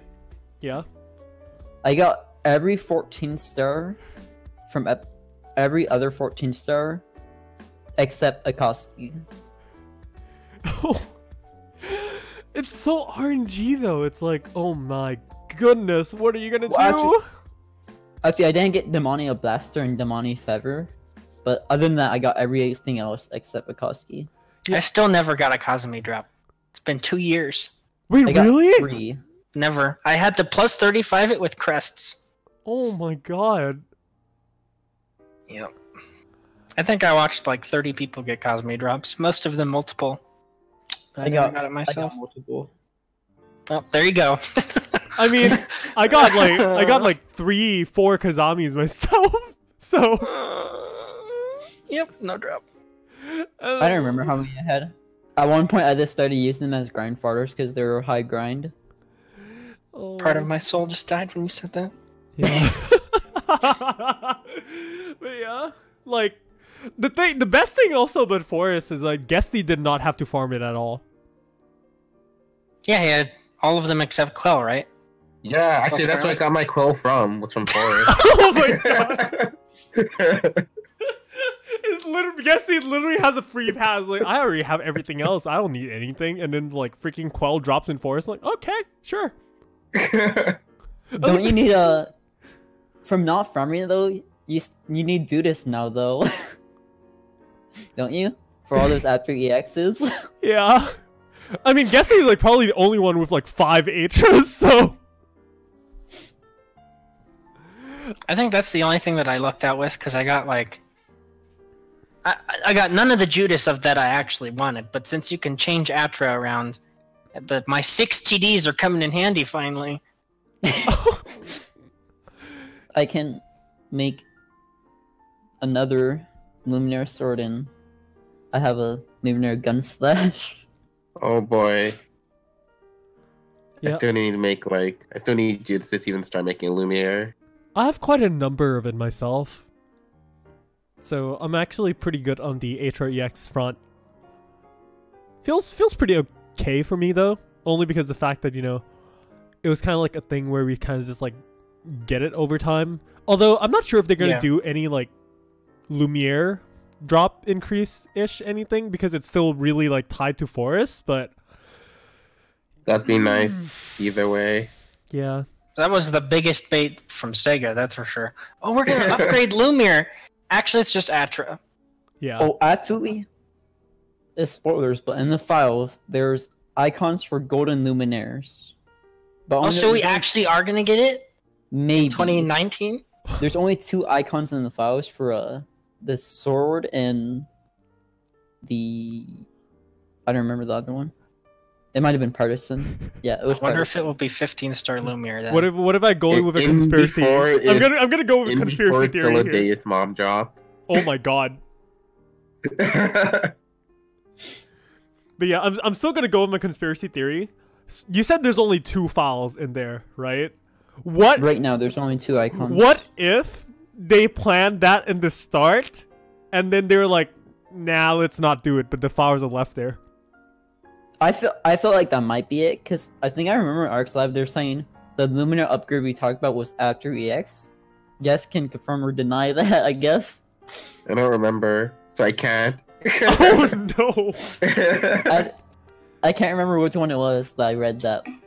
I can see Sega doing either, saying, "Oh, it was actually just after." Oh well, actually, they're 15 stars now, and you need God knows what. It already. By the way, requires 35. Going way back earlier, we do now have the light stream numbers for HP and PP. It's 100 HP and 15 PP. Jesus fucking Christ. Yeah. So it's almost twice the stats of Bode, and it's RNG drop only. Yeah, let's talk about that a little more later. I feel like we're building up for a rant corner here. Oh yeah. Okay. Yeah. Oh well, and since we're on the topic of units, how did everyone's luck feel with Bode? Oh my god! Okay, so the Willow board for me, oh my god, that was like getting frustrating because I did get it from the episode 1 to 4 LQ, but I kept running it almost every day trying to get it, and then the higher the RDR went up, the harder the quest got, meaning it took longer to complete the quest. And I was starting to feel done, and then actually like almost AFK for one entire round because I didn't do something. And right before they went to reset the quest, I just saw a red unit, and I ran and picked it up and just had the Wayla. I think the Wayla for me, Gesti, you were there with me when we were doing the recording, and I got it on the recording run, right? The blind run. Yeah, you got like on the second run. I was like, what the fuck? So for forest bodes, I was pretty lucky. I got them pretty with ease. So I had my whole Willa, or well, I guess full bode. Yeah, I have a full boat set. I haven't even like done anything to the. I think was your arm the last one that came out? The leg was the last one. The leg. Oh yeah, then it's the leg I didn't do anything with. Like I fixed the arm and rare, and they both have like ether factor on it, but the leg is just like sitting there somewhere. Oh, yeah. I kept on getting whale bodes, and they were all like low slots. So I was like, okay, let's do it for the memes. And I fixed that one slot after. So. Oh my god! And you said in chat that no, the unit would be a negaphoton. Yeah, sounds about right to be honest. I think it took me the longest to get tag bode, but who wants to guess how many Wayla boards I have? I'm looking at my storage right now. Like 20? I have 0. Why do you still have them? You used the I should cube them now, but I just threw them in a character storage because I wasn't. Sega pulls some weird shit. I didn't want to risk it. So I have 35 Wayla boards. Oh my god! Like, I have like 3 hang bodes, but 33 Wayla or 35 Waylas. Oh my god! Yeah. I was at the point of starting to discard bodes that I kept on picking up. I'm like, I don't want this. I already have them. Yeah, the only reason I picked them up was like, how many can I get before I get what I want? Still don't have, Cosme, so it's not even over. You gotta go do the boosted forest. Oh yeah, isn't it boosted right now? Yeah. Yeah. Oh no! But yeah, like for real though, at the very least, I'm just glad that they at least like made Conqueror's Crest a thing. Yeah, me too. So Yeah. I can get my gear battery, Akatsuki. Yeah, That's the only way I would have Cosme. that thing really saved my ass though for finally getting it EPD. Yeah, I had to get crests for that too. Didn't get that as a drop either. But Honestly, yeah, didn't even need plus 35 Akatsuki. I just needed a plus 30 Akatsuki for a gear battery. That's all I wanted it for at that point. understandable. But yeah, with that though, after Forest came out, we got Arkumilan and then Xian's. And then it was like a big slap to the face because apparently Xian were stronger than a lot of the 14 stars and was so much easier to get as well. Well, it slapped my face because I was away in Japan during that time. I couldn't play at all. And then considering how much Mill actually grinded out the hell out of Forest, Oh, dude, when they released that shit, I got a katana and I peaced out. I was like, I'm out of here. No. I got Sheen sword and then a Gurren dropped for me too, and I was like, alright, I'm good here.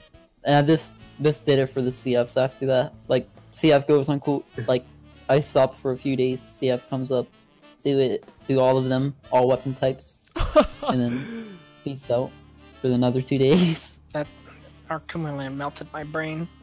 Yeah. I hated that quest so much. It was so like, it was basically Politan Land, but it's not Politan Land. I really hated Sky Perk. Because Oh, the freaking no. different elevations and the freaking walls that look like they go up 2 inches and then went up like 50 feet in the air. And then all the jump pads, you probably spend at least like a whole like 2 minutes in the quest literally jumping and doing nothing else.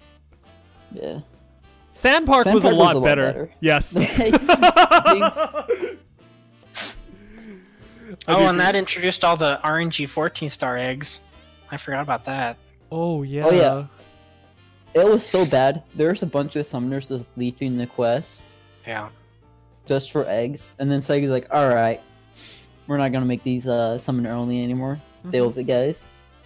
But at least they have excavations now, so it's not that bad. Yeah. And then, despite like all of that stuff, you know, and we have like all the Conqueror's quests and stuff like that, they still release all the newer EQs, whether it be guides, which is the Mother and Deus, which is pretty cool. Underground Nightmare. Yeah, I was down with that one. Yeah, that was pretty cool. I loved it because it was basically the really fun episode 4 bosses, right? I was like, oh yeah, that's fun. Yeah. Sure. And then it had a pretty high drop rate of like the older drops, so I'm like, that's completely fine. Yeah, they had the pretty fun Mother and then Deus. Yeah. And then we also had Underground Nightmare, which then also added more 14 stars. Which are basically untradeable by the crest. I really liked Underground Nightmare because it was a quest that wasn't super fast paced. You could just kind of sit back, drink a drink, kill enemies. The only thing was there wasn't like enough, like the mobs, like there wasn't enough mobs, or rather, they weren't trying enough. They just kind of melted. The only mobs that were like good was the bombers because they just destroyed everything. Yeah, half the time it felt like what do you call it? The payload. The payload. I don't know. Okay. I heard people call it that. Yeah, we'll just call it the payload. It has a super long ass name. I don't remember it. It was like self-driving particle cannon or something. Oh my god. Wow. I felt like most of the time it would like die or it would like lose a lot of HP just because there was like not enough crystals. Not even because the mobs would attack it. It was just like, in the middle there's not that many crystals and you have to be careful. The mobs like don't even hit it. And then you get to do all the Overwatch memes. Back in my day, the payload's already moving. I can't remember the quotes, honestly. Like, we got this payload moving already. Or like, the payload and I move as one. And then you basically just sit on the payload and like, okay. I had so much memes for that. It was so fun for me, to be honest.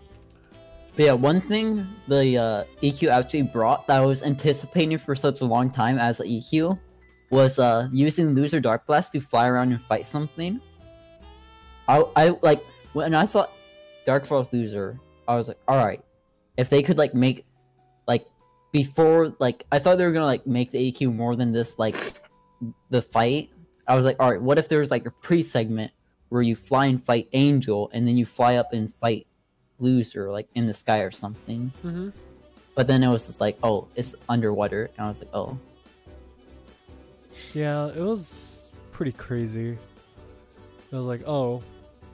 My initial reactions to the having like the Dark Blast fight, I thought it was really cool in the trailer, but then when we actually played it, I'm like, You just spam your laser over and over. Oh, okay. So it was slow paced and it didn't have like any moves you could use other than the laser. So it was like it got really boring really fast. Yeah. Yeah. I think if they like go ahead. If they made like faster pace and like put more like skills on Loser Dark Blast, it would be like really fun, but they didn't do that, so it was boring. Unfortunately, though. But at least it was change of pace. You know, I think they were trying out like new stuff. It was okay. I didn't mind that.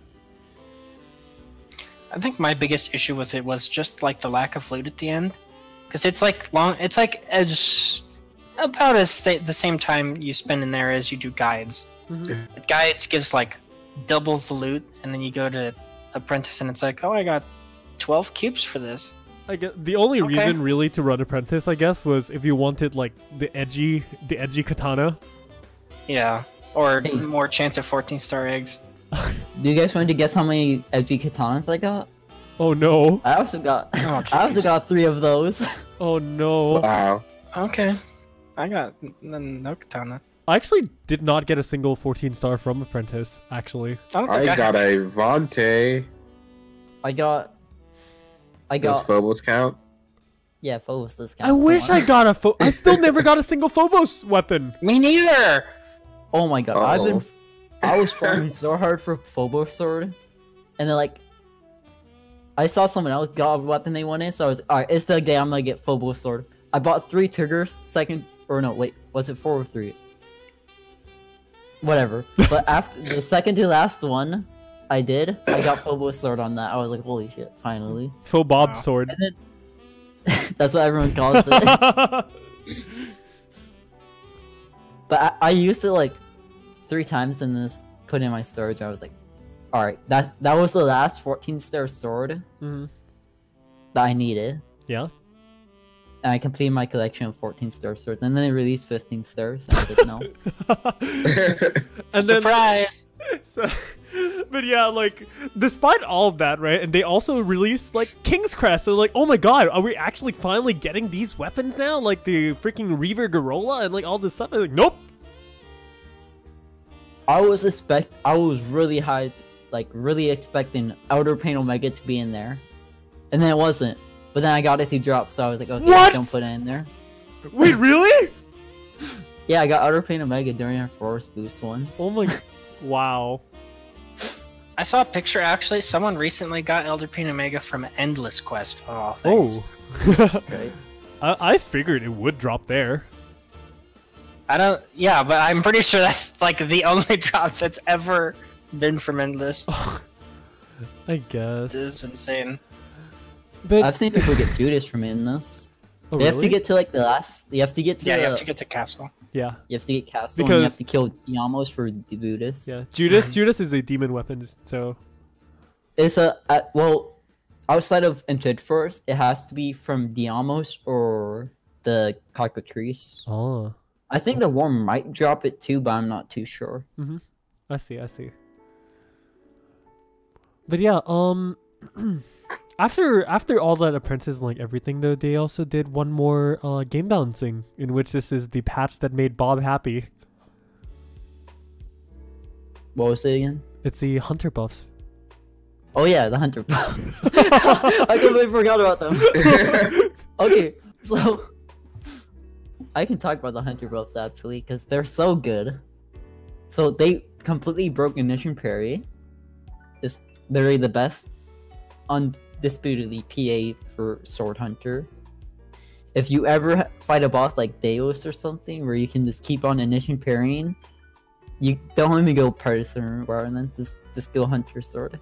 It's so strong. Mm-hmm. But then the other ones are kind of, compared to it, the other PAs are kind of lackluster, still kind of weak. They changed Sacrifice Bite. They took all the power from it, just put it all on the PAs. They buffed, actually was a buff for PAs, but the normal attack power was exactly the same. No change to it. And there goes Yes. And he's back. Okay. So, and then they gave Sacrifice Bite PP regen on the second hit of the crafted one. I don't know about the non-crafted, because if you're using non-crafted, you're silly. But yeah. So the crafted one, it gives, how much was it? 45 PP on the second hit, but you have to hit the second. Like, it's a hit that where you pull out the sword from the enemy. Mm-hmm. So when you pull the sword out from the enemy, if it hits, you get the PP. If like the enemy runs away, you don't get the PP. So it's kind of shitty, but oh well. But it's not shitty. It's really good though, because it works with attack PP regeneration. And I could make a really awkward joke right now, like you're. Yeah. So don't worry about it.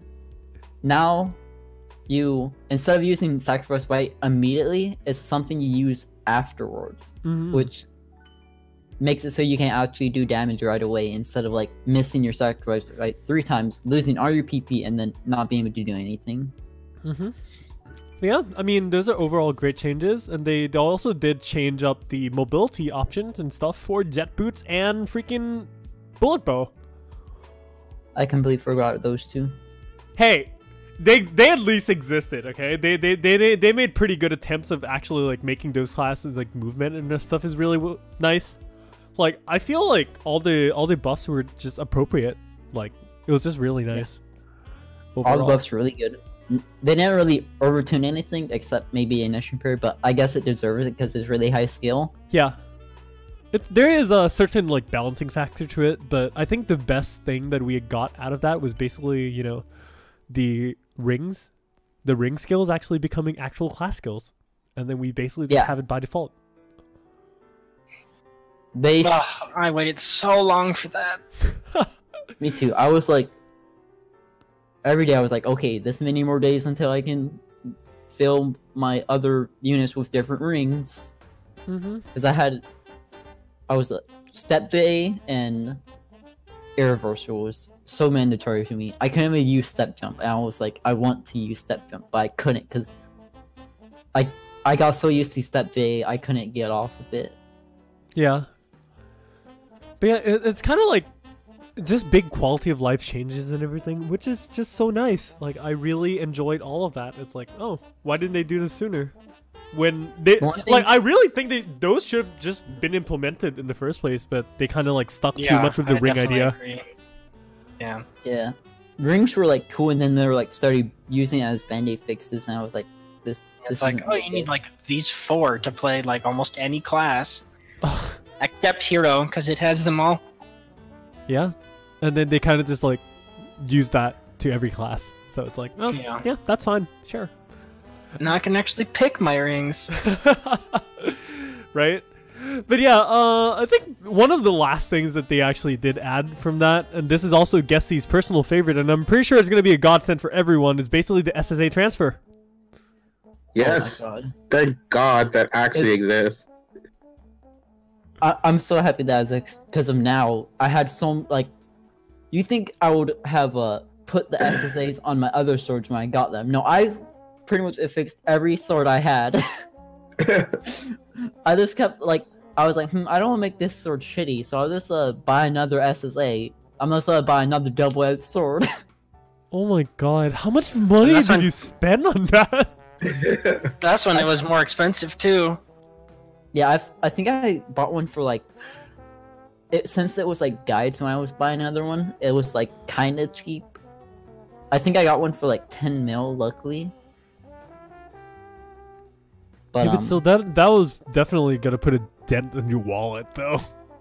Yeah, but it's okay. I just spend real life money to get scratches, and I make more money. Wow, whale! Wow! Bob confirmed whale on stream, guys. Oh! Wow! Wow! I don't do every scratch though. You still will anyways. I only will on the I only will on a few of them. Like the support scratches and the revivals. Not the support. I just like when I saw a bonus I wanted, I got it. Like, oh my god! I got the plus 50% one, the plus 50% affix thing. Yeah. I was like, oh, I'm gonna get that, and then when I think I just wore on the Monster Hunter one because I wanted the LA really much badly, and then I wheeled on the Halloween one because I wanted to see how it's in suit. Yeah. I don't use it anymore, but I just wanted it. Still though, freaking whale! Oh man, that's funny though. But yeah, We all have our means of making money, so it's okay. Yeah, as long as the ends justify the means, right? Yeah. Well. You know what? We'll get to this later, actually. Sure, we'll just go on to the next part then. Basically, the last stretch of episode 5 as a whole. So, first of all, what do you guys think of the story? At least, like, compared to episode 4 or 3, 2, 1, you know? The story was a lot better than episode 4's, in my opinion. Yes. What was worse than episode... Like, what's better than episode 4? Like, what is not better than episode 4, sorry? I was about to say, what, you love it that much? The second part was good, in my defense. Like, the episode 4 story wasn't as bad as people make it out to be, but episode 5 story was pretty good. Like, it had all these plot twists that I didn't really expect, and I thought, oh, that was really cool. And then, like, the cutscenes were actually, like, cutscenes instead of your character, like, holding his arms up, like, okay, we're about to fight or something. Like, I know it started in episode 4, but, like, I think the cutscenes are just generally improving. Well, then, they made it a visual novel style. Yeah, so the visual I liked novel that a ones lot. that aren't like action, it told me the cutscenes I could skip, and then the cutscene I watched was like the ones that played out. Yeah. I just later watch the translations on the YouTubers that translate it, Ocean it, PSO2 or whatever. Yeah, those are really nice. Big The only shout thing out that for them, bothered though. me with the story was their like whole explanation of how Apprentice and Luther became. It's like, because at first I thought I was like, oh, they're gonna actually turn to their dark falls just like they did before, and it's like, oh, you read the story and oh, it's just excess energy. It's not even Luther, and it's not even Margaret. It's just, oh, there's a lot of darker energy, and it just randomly becomes a dark falls. Oh, okay. Well, I guess that's fine. Yeah, I mean, PSO2 more like Plot Hole Star Online 2. Yeah, a little bit. But the thing about Losers, I'm pretty sure they didn't have time, because I'm pretty sure they had to rewrite like a little bit of the story for the Dark Forest Loser. I'm pretty sure it was going to be a Buster quest on the on that like the hill map that we played in the story that ran up the hill to the castle. I'm pretty sure that was going to be like a map for Buster Quest, but they were like, okay, Buster Quest backlash. We gotta put Raid Boss instead of like another. That would make a lot of sense actually, because they knew that Luther was well received the first time, so recycle it and give him 100 mil HP or something. There you go. Yeah, so I'm pretty sure it was like this quickly snipped into the story, so I understand that there wasn't much time to explain how. It just had to be there. Yeah. Yeah. That happened. But at least at the end, Elmer like explains all the like what was everything with Omega and why it came to be and everything. Like, Yeah, it was like, I really liked how they tied it together. yeah, so like it was like a recap is pretty much this when Persona got pulled in, it was like for us it was like a split second, but in Omega time it was like that a long ass time, like 20 or 18 years. I don't remember how long they said. Yeah. And then this is where all the Naruto fanboys be like, is that Tsukuyomi? 3 seconds equals an eternity? Nani? Yeah, and then like Alma was like, oh yeah, when I found you, I like pretty much fixed the time and like connected the time with Omegas to the Oracle and whatever. So pretty much Alma accidentally made the black hole go slower than it was, or else it would have just completely consumed everything right away. Yeah. I mean, at least the ending like episodes were really nice. Well, not episodes, but like the ending like chapters were really nice. I enjoyed playing the story quest too. Yeah. The only thing I wish we had was like a mini cutscene showing where Persona comes from, because we go from him disappearing in his flower nest to him breaking through space in front of the Oracle. We don't get any in between. I wish there was at least like one cutscene showing him. Yeah, thing. maybe it'll be nice to see, but I don't know. I think the explanation for that was Shiva thought she consumed everything. Yeah, of Omega, which is Shiva. PD. Shiva thought she consumed everything.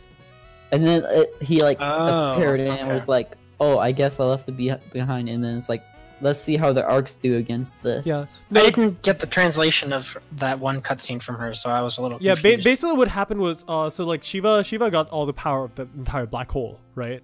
But then she was like, oh, I guess those were like the remnants of the essence of the Dark Falls itself, trying to avenge itself or like trying to reform itself. That's basically it. Okay, Yeah. that makes sense. Mhm. The real question is, was Elmer actually Schleicher's brother, or was he lying to him? I think. I don't remember. I think it was a brother, but like, how it happened was like, PD was the baby already or something. I mean, there's no really real explanation. We just can like theorize it. Yeah. But I think. I don't know actually, because lying to him makes sense because he wanted to get all the Dark Falls powers anyway. Yeah, that's what I was thinking. And he doesn't really look like Skylar, so. No, just look at the. No, well, he's like twice his age. To begin with, in the at the ending, actually, they were talking about Elmir actually talked about like how he was literally just like a creation, like an He is extension, Omega. the extension of the will of the profound darkness, kind of like Yeah. that. Yeah, and that's why they call him True Dark Frost, because he doesn't have other personalities inflicting him. Mhm. Yeah. Which basically, as you said, Persona took form of Elmir. Basically that. Yeah. It created form for him. So that's just basically it. But yeah, other than the story part though, the ending of the year, which is really like not too long ago actually, we also had the Monster Hunter collab and the Zara weapons, which was even more of like a God. freaking slap to the face for all of you who farmed the hell out I didn't for, get cheated. I like got the sword because I wanted the 14-star swords at the time.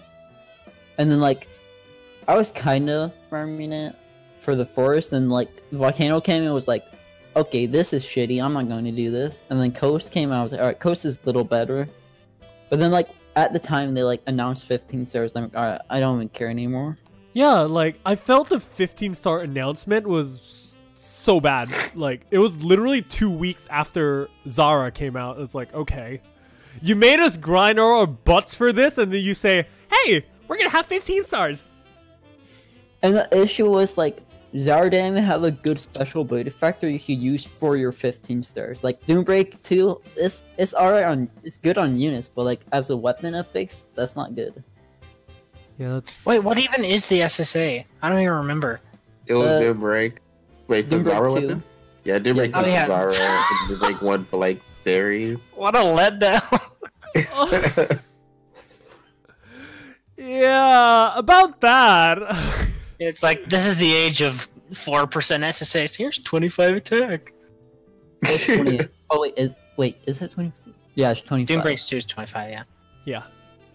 I mean, it's not that bad if it was like in episode 4. But yeah. Well, speaking of 15 stars, you know, might as well just give a talk about the EQ that actually is the holder of all the 15 stars. Well, not really all, but like the main one that we're gonna get. Well, Spectre of Destruction. How do y'all feel about it? It was literally just released like this week, so It is. Well, his first goal was emergency maintenance. Yep. That was kind of funny actually. like he Nukes just, to the It's server. interesting when you think that a new EQ came out, but then the actual first EQ you got to run with the loser. Jesus Yeah. Christ, that was. Yeah, that's ironic, isn't it? I remember when I got on and checked the title thing, I got the stone, I was like, oh fuck. yeah, I know. It was like, oh, okay, I guess Like, that's a yeah, thing. I know what's gonna happen next. I mean, Yeah, I it's like, didn't. "Nope, time to log off. I didn't expect a like 7-8 hour maintenance. Yeah, I didn't either. I was like, okay, I'll just run my solo ultimate course after maintenance. But no. Oh god, that happened with me now when Return was in the shop, and I was like trying to buy something to make quick fodder, and someone needed to return it. I didn't even bother. Like, I'm just gonna log out right now because I already know what's gonna happen. Everyone's so scared of rollback because like they're not gonna roll back. Yeah, I'm not gonna roll back for something like that. I mean, I think they'd only roll back if like there's like an issue that like, made people lose their stuff. Yeah, they just usually delete stuff. When's the last time they actually did a rollback? I don't even remember. I don't think they ever did a rollback. I don't think so either. I think PSU was the last time. Yeah, see, I think the problem with like doing a rollback, it would cause a lot of issues because you have people that AC scratched, like you roll that back. They could have like gone to like really good their AC scratch, and then suddenly there's like scratching again because the rollback that they get like jack shit. Or like someone like started running yeah, it would cause like a lot of issues. Like the people who spent all that time getting to level 90 right away. Right, and then they gotta do it all over again. Gotta run your 20 Megatsu silvers again. Oh, yeah, that's... I'm almost done with my Megatsu servers. I don't want to ever do it again. I have 5 more. I have 5 more. I only have 5 more. God, I have so many keys. I'm just waiting for PSO2 day to use them. Like... Yeah. I don't even think I'm gonna do this last two. I might just discard them. Wow. Star gems. Yeah, Star gems. Alright, it's still free Star gems, so I'm not gonna complain about that. I guess I'll do it. Still painful. Yeah. But yeah, what are your impressions about the final boss though? He's like how I said Dragon, like he actually goes on the field to fight you. He isn't on the side unless he goes to the side and this like goes away from the side too far. Oh yeah. Yeah, me as a fighter, that shit's actually really annoying. Yeah, and then like, sometimes you can actually make him down, like core exposed down, like way outside the map. Okay, the annoying one is when he goes down, facing to the side, outside of the map. Oh my god. Wait, what? Really? Oh, Yeah, I've never had that happen. that. I'm so glad.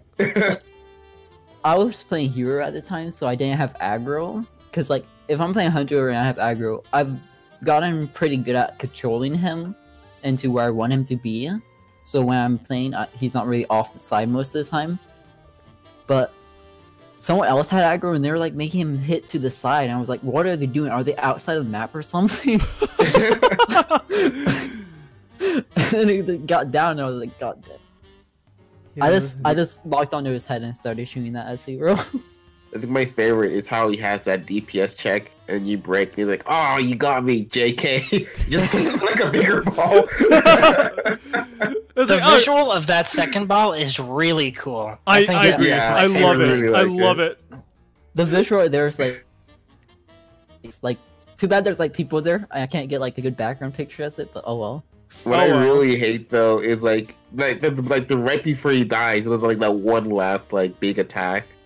Yeah. Yeah. And, like the first time it happens, I was like, "What the fuck just happened?" Yeah, you just take he's like copying Olga Flow again, like really, because he does the spinny laser that Olga Flow does in his first form, and then Olga Flow in his second form does the Heaven Punishment, which in PSO1 it doesn't do like any damage, but it'll kill you here. Yeah, it's like the first time I did that, I was playing on like with full tank units. I'm like, okay, I am never going to die. I have so much defense, and then I take like 4,000 damage out of nowhere. I'm like, what the hell is that? The funny part is the only reason I've survived that like the first times he's done it is because of Actor EX's potential. Yes, exactly. That's my favorite thing to use. It's like as long as you make sure you don't die, you can just tank it and not give a shit. Pretty much what I do, except replace that with Limit Break. It's like, even if he hits me, I got LBI. Nice. But if you're like, as Hunter, if you're like paying attention, you can easily like charge parry 3 or like just guard it. Mm-hmm.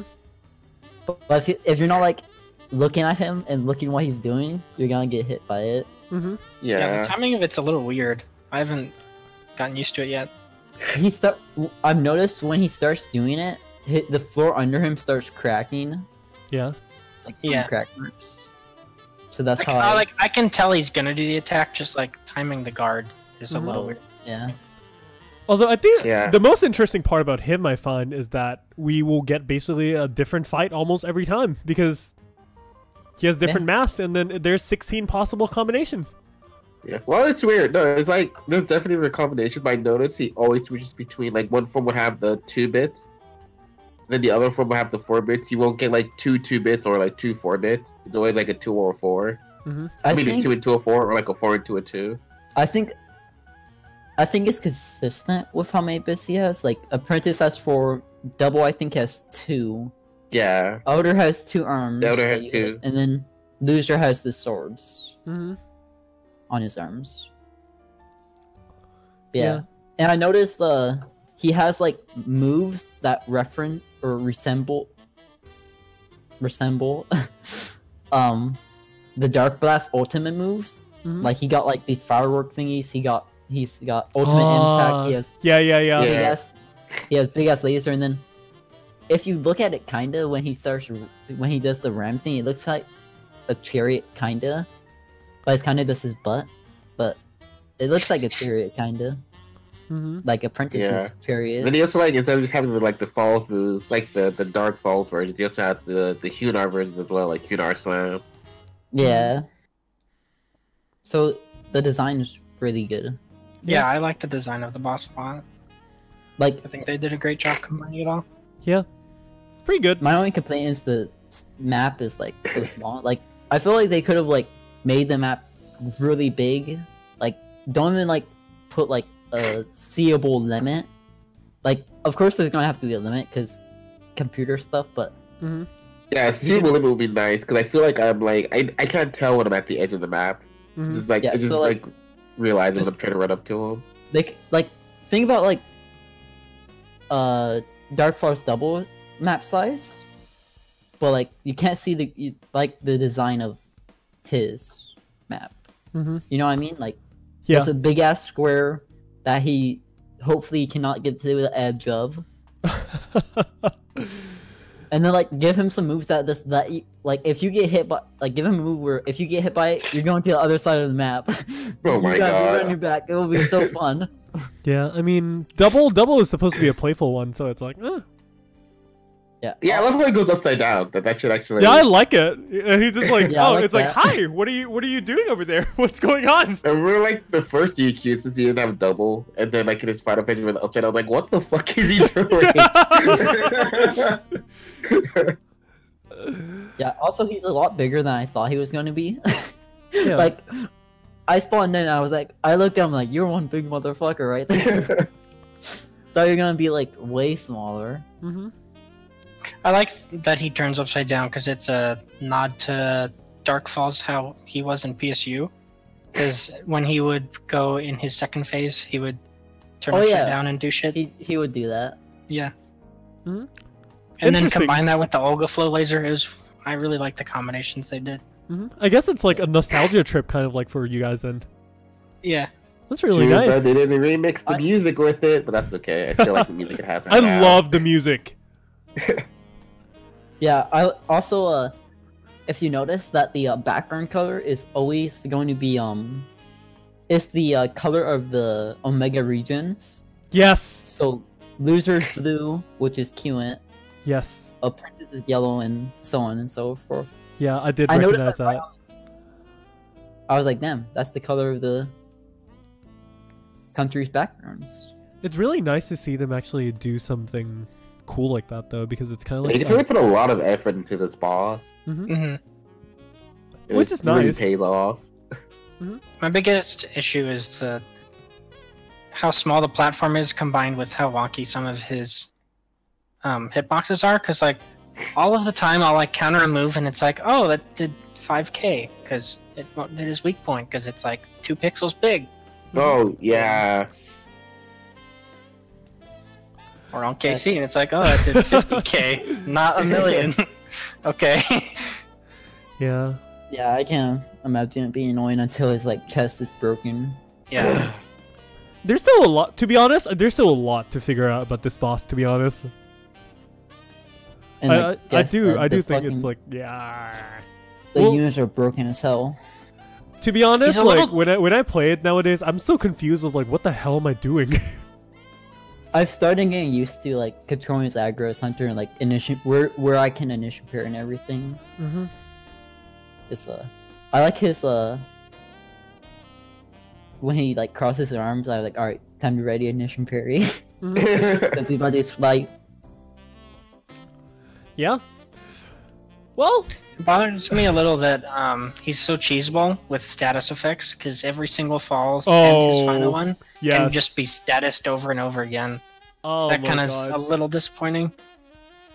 I mean, I get the concept, but like, I guess if you put it that way, it's kind of like, Yeah, because like I had a run, I think it was yesterday, where we statused both forms, and then he immediately panicked, and then he went straight to the orb.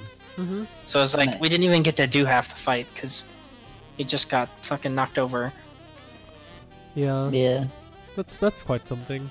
But you know, the one other thing that did come with this was basically the level 90 classes. I mean, yay. I think They're there.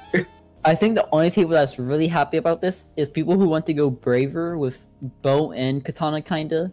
Like, I was looking at the skill trees, and I feel like you can do both now, just you have to give up some R attack on the bow stuff. I mean, which is still nice. I mean, having more skill points without having a new skill is like, okay. Yeah. You don't toss. Yeah, a little more cushion. You can pick, like, some classes like, okay, what the fuck am I gonna do with these skill points? And some of those like, oh yes. Yeah, which is why for the next segment here, let's play a small game. Okay, we're gonna go through every single class, and we're gonna talk about them a little bit at level 90. So I want you guys to literally give me an elevator pitch of the classes. We're gonna go through them literally one by one. Okay. An elevator pitch is basically like the shortest description possible, but description. So, Okay. First class, of course. Bob, Hunter, go. Elevator pitch me. Sell me on Hunter. You can go both stances now without giving up damage. Really? Or any other defensive things. Yeah, so you can like... Well... I have to look at it again, but like, I'm pretty sure like you won't get like high defense like going only guard stance, but you can like get the guard stance events, max guard stance, if you like put the points right. You'll have to also put 1 point into Hunter Gear Boost, which I like 5 points in, but 1 point is doable. You don't put any skill point in Iron Will, which, to be honest, you don't really need as Hunter main. Yeah, you don't really die in the first place. And then you get like all the Fury Stance stuff, day bonuses, max guard stance events. And then I guess you can get whatever is left over, like automate or like massive hunter. But you won't be able to max out flash guards. Which is fine though. I mean, it's kind of like a small cushion, but like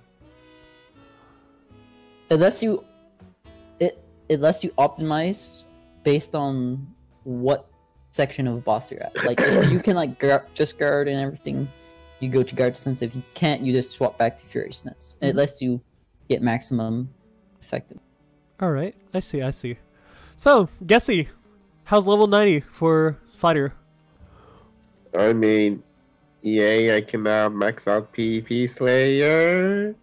There's really not much fighter can beat with the extra 5 points. I don't really feel like you can really do too much of it, so it's basically more or less the same, you know. Yeah, I mean, you would... I don't really think there's even too much you can do for Ranger either, can you? Except like just stack R attack or something like that.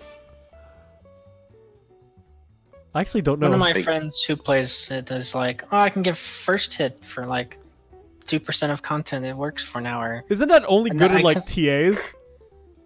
It's okay in Endless too, if you're soloing, because you can do a lot more damage with the Vine, since some of the mobs are tankier.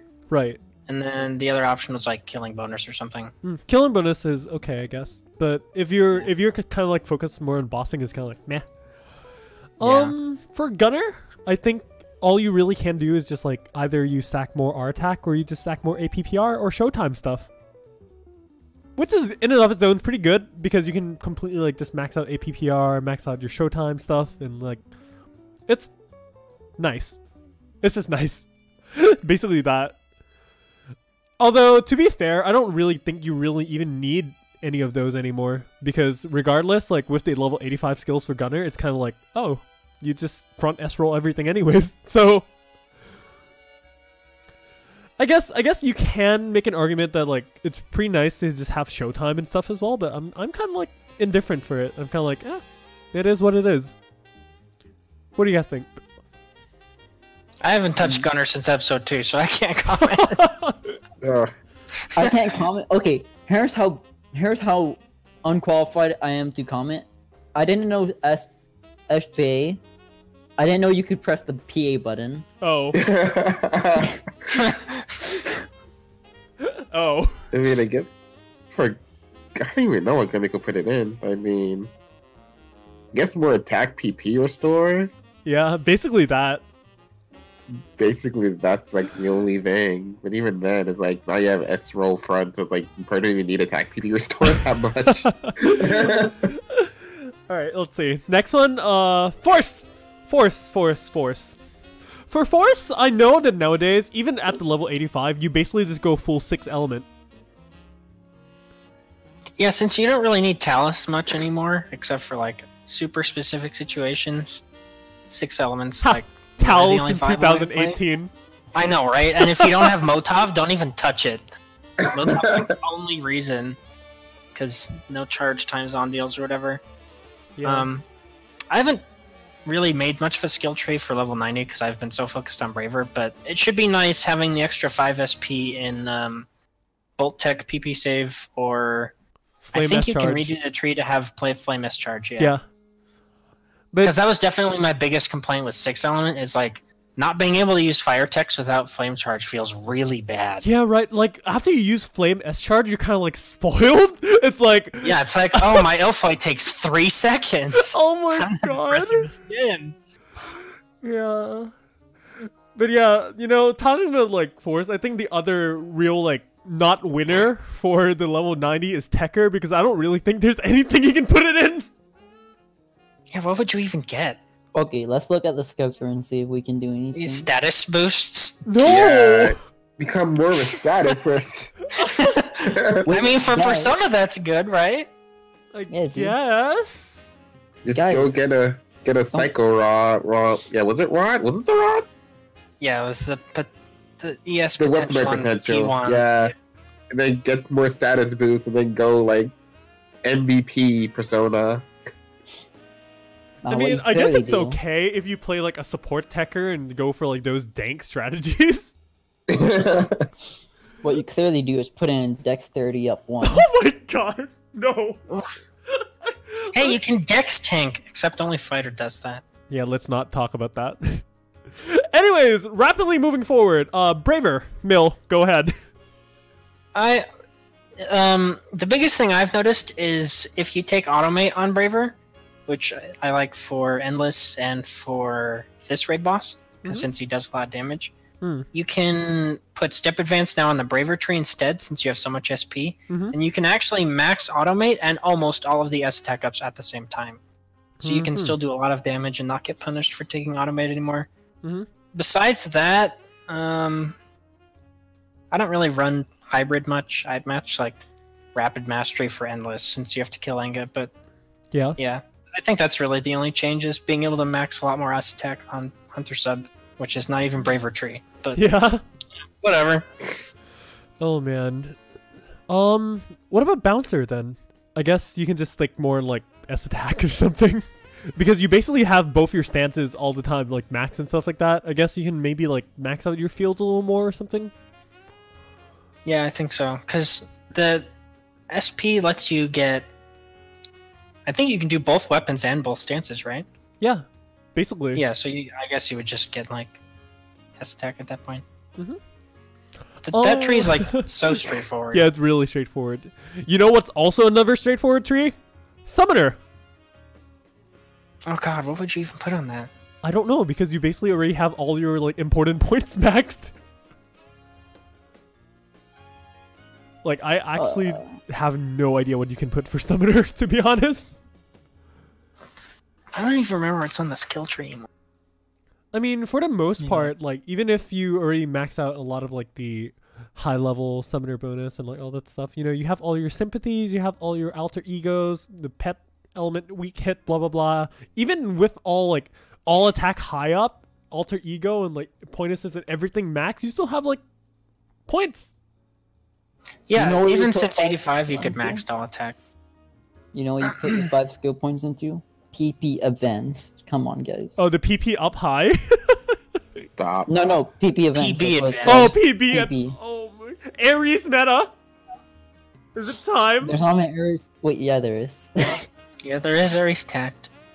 There's no, I don't know why there's no austere new type. Don't tag. ask me. Like, sure they didn't make Invade new type one, but they could have done something for it. They could have made one. I guess you can get pet photon barrier, but Oh, that's that only would- 10%. Yeah, it's still low chance. Yeah. RNG, I guess. But yeah, one of the biggest winners of this level 90 is definitely Hero because it never had a level 85. Yeah. I heard a lot of good things about the level 85 skill though. Would you guys talk me through that a bit? I think the EQ is actually a really good spot for it because there's only like, I would say 1 or 2 times where hero time's like actually worth it to pop. 'Cause Yeah, like- especially during his like, when he's, you know, floating all over the place doing his main attacks, you cannot hero finish. It's gonna hit nothing. Like, you can hit his head for the first slash, but the last Yeah. slash is going to hit nothing. Yeah, exactly. So the level 85 skill, I think, is a really good filler for what to do with your gear because it gives you the stats. You don't lose hero boost, but you don't have to waste it on hero finish still. So I think it's a really good addition. Yeah. Are you able to stack hair refresh with hair time or No, not? it puts hero refresh on cooldown if you pop hero Oh. time. Oh. So you Okay. can't get attacked. The first idea I had was like, what if he stacked? What if he gets 2 That'd be busted. That'd be busted, yeah. That would be so busted, yeah. Because you have like a way charm hero finish for using up half your gear, which is like, okay. Plus 2000 attack hero finish. And then once you use hero finish, you would still have the leftover duration of hero refresh. It would be so good. Yeah. But too bad they didn't do that. Which is fine in and of its own. I don't think I need to break Yeah. that anymore. Yeah. Don't need to break the game too much. Yeah. I mean, they already did. My one disappointment with the change was like, they said hero rebalance, but they didn't really do a rebalance. They like, I was expecting them to like, maybe buff TMDs a little, buff Talus a little, and keep sword where it was and use it as like a bar. But they never did any of that. All they did was add hero refresh. They're like, there we go, we balanced hero. I was really hoping that because they said before they released the 85 skill, they were like, "Oh, we're gonna make counter easier to use," or something like that. And I was like, "Oh, they're gonna finally fix the problem with hero counter, which is like, you know, you can still get hit between the time you press step and you press the attack, especially on sword." Yeah. That shit pisses me off so much. The sad thing is, that's never going to be fixed. It's been an issue with even Just Guards. Like, Yeah, yeah, I'm pretty sure you noticed since you Braver. take Braver into phallic phase 2. She'll cut your head off. Like, when I do Dragon, I stop, like, when he does his final thing where he comes down Yes, with all the yes. fire, I give I'm up so just scared. starting. I just use a charge PA right through it. Yeah, I was like, I'm done. Okay. yeah. Because I've died to that in guard. It's the Oh, most irritating thing. I made someone fail a rematch because of that. Oh no! Yep. Oh no, I remember I made so much fury match because I was playing Gunner on Dragon. I don't have my Chloe and Nails on, but I have my Atchas on. Like, oh, Dragon's gonna do this slam, let me go pop my chain real fast for that invincibility. And then fucking Dragon slammed on me and I just died like, oh wait, like have my Atchas on, never mind. That feels bad, man. Shenanigans. But yeah, at least like Hero doesn't have the like class high up that thing where it's basically like 5% damage, but instead you can just It like does have that. you can just stick your points in like Hero Will or something and you'll be good. No, yeah, no, It does Hero have- does have it has that. It does have. Wait, It really? has high level 80. Yeah, it has high level. 5%. Surprised they didn't give it like 10% since like Oh, the class could get 10% I'm by glad doing they didn't give data it 10 sub. because that kind of would have negated the whole point of them giving 85 bonuses the first time. yeah. I guess I was I'm kind confused of about that. glad Sorry it's about that. 5%. They didn't it was so hidden like in the video, like it was just going through it so fast. It was like level 90 scale and then like didn't show anything else and I was like, wait, what, wasn't that like a big point of this update and you just like went through like that? Like Yeah, I was kind of hoping they would at least give another like single point that you don't have to spend skill. But oh well. At least it's not like a huge EXP curve, so it kind of warrants like, oh, I can get my 5 SP and it's fine. Yeah, thought it's still decent. It's Yeah. a lot of Actually, people like- thought there was gonna be a level 90 skills too. Yeah, I'm pretty glad it didn't though. Honestly.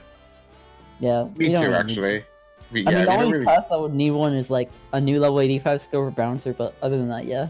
Yeah. Can they just like What fix class? Monsters to 85 skill? Like, can they just like make it work on step? I mean, on step on weapon action. That'd be quite something. I mean, they made the weapon action so much better now for bouncer, but it's useless for the 85 skill. Yeah. Yeah. Anyways, you know, there's one more class, which is basically not out yet, but Phantom. Literally, just Phantom. I don't know how we're gonna make an elevator pitch for this, but like, what do you guys think about Phantom? I'm so excited that I can be used as a subclass. Oh my god. I'm just sitting here praying that it has good subclass multiplayers where I can just like it doesn't have to be as good as fighters. It's almost as good as fighters, I guess. So I can just ditch fighter. I'm tired of TAJ. I just want to spam the same P over and over again. I'm gonna be optimistic for Phantom because I do believe they'll probably be able to do it. Like after Hero happened, I'm pretty sure they're keeping that in mind because they don't want another Hero to happen. I don't think that Phantom will have the mobility creep that Hero had, because they've pretty much addressed that by now. So I think it's more of just they just have to balance its power, and I think it'll be okay. Yeah. Yeah, I think the fact they let people play test it was another like big. Yeah, step. that's no one a got to really play test good thing. Hero. Like Hero was just always what like saying all these people that pretty much like were in SEGA knew how to play. They still like, have a lot of time to completely. adjust the class too before releasing, you know. Yeah. You know what I'm hoping? Do you guys remember that survey they had with the partisan? Like, would you like partisan be used? Oh be my able to be god. used too? Yes.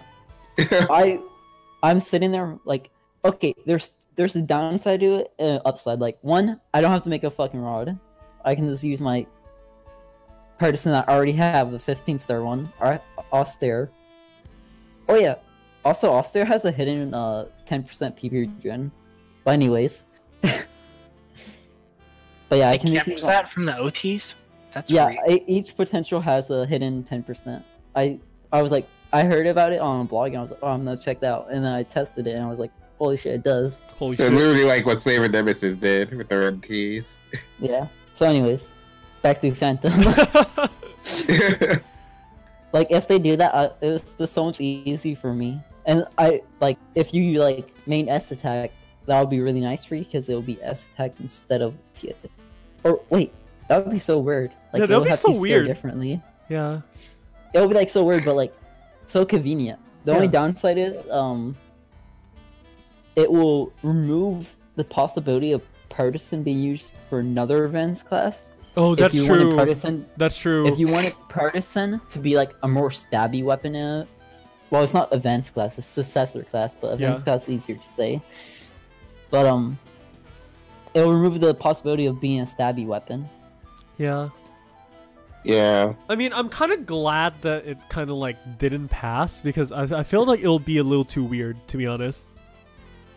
Like, it's still a possibility because the things was like Yeah, it's probably even in the 38% no, and then the remainder was the user Like, side. whatever, so yeah. It was like, okay, so they pretty much are going to decide yes or no, because yes or no is pretty much tied. Yeah. I mean, yeah, I guess we will have to see before we get to really talk more about Phantom, you know? I get the feeling with the mark system, it's going to be a more focused, like, bossing class, because the mark, like, lets you, what, do bonus damage, it gives you bonus PP regen. Yeah. Basically everything. A bunch of other stuff. Yeah, it's like a super buff. The great thing about the Merc is even if you misplace it on a different perk, the stacks of it still stays. Oh. From what I heard. And then you can basically just reapply it anywhere. Yeah, reapply and then like just do your hit. Chain people are very jealous. Oh man. But yeah, misplace a chain. That reminds me when Hero was first announced and like they had that mark for the talents and people can think of like a golden chain or something.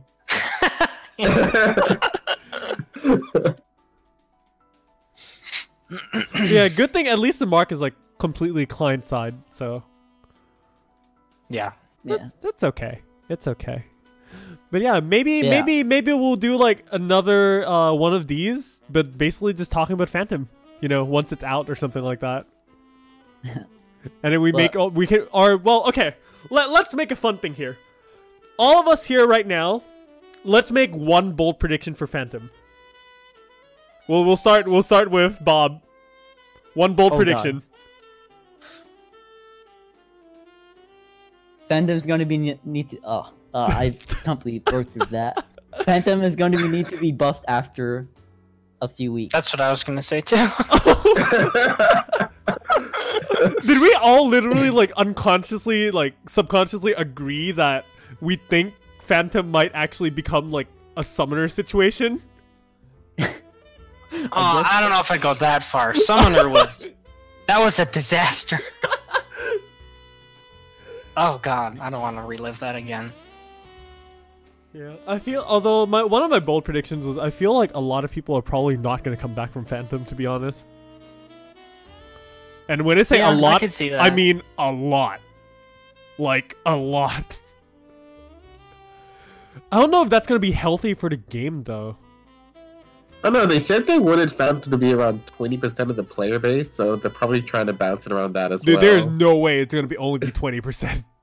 Well, I mean, no, not at the start, no. It's not going to be like fucking like 90% or like higher, like for the first like few months. But then after that, we'll see where it goes. Yeah. It's a little hard to like, really say. I think they said like right now, like even right now, Hero is still like 40 to 50% of the player base. Really? I thought it was just like 30. I think it's less. Yeah. Because I know they said in the 6th anniversary interview there was 30%. I know it varies based on the quest. Yeah. Like heavily varies. Makes sense. Makes sense. But yeah, which comes down to basically, you know, our new director and our new god, Tetsuya. Freaking Yoshioka Tetsuya, dude. This guy. He's going to save the game. Yeah, is he going to save the game, though? This person who literally seemingly came out of nowhere and on the live stream basically said, like, hi guys, I played since episode 1 and I'm a Gunslash main. He's going to save Gunslash.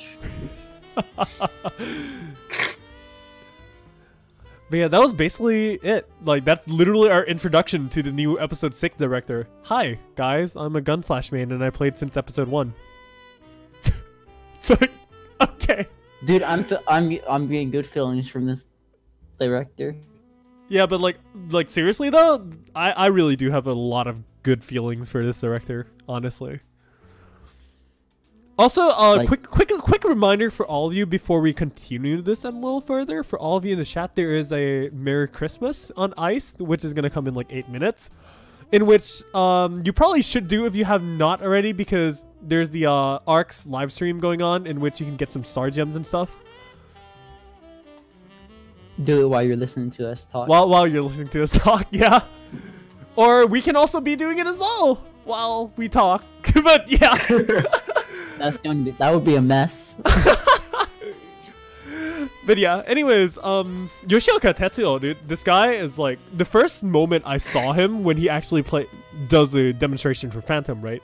He actually like uses PAs to literally jump down the camp shit. I'm like, oh my god, is this Yeah, guy actually? Does this guy actually play the game? Right when you see that, yeah, that guy plays the game. Yeah, that was literally my first reaction. What do you think of that, Mill? Like, what do you think of this guy? Like, do you think he actually does play the game that much? Because he actually does, like, he actually did a really good demonstration. If he uses PAs and campship to get off, then yeah, yeah. My only worry is that I hope he doesn't get flattened by other designers who want to do their stuff, who don't play the game, and that he can actually like use his voice completely independently and help design. I think content going forward. From I what really I hope that's what know, happens. from what I know, I think who is it? Kimura and Sakai. I think they're basically just gonna step back and just like let this guy handle things. While like Sakai is still the game director itself. I guess he's kind of like the final say. Kimura is the director. Sakai is the producer. Oh, right. All I remember about Kimura and him trying to balance the game is, 5% of people are gonna pass fail egg. Sure, dude. Whatever. I'm 100% sure that there were multiple people that cleared on every class in the first day. So there's your 5%, I guess. But yeah, like it's not only like about him jumping out of the camp ship though, but like his demonstration on playing Phantom was actually pretty masterful. It actually looked like he was really knowledgeable about the game. Yeah. And, like, yeah. I actually really enjoyed his demonstration. I was like, wow, this guy actually knows what he's doing. Like, it's different. I will be cautiously optimistic. I will also be cautiously optimistic for that. Yeah. No caution for me. Full on. As always. What, you're gonna go all in balls deep, be like, yo, this guy's the new god, praise Yoshioka, dude. He's gonna, if he says something unfair, I'm like, nah, it must have been someone else. Yeah. But then at least like this guy actually does come up with really good ideas though, overall, I guess. Yeah, so so far Phantom looks, since I assume he designed, pretty much completely designed Phantom. Yeah.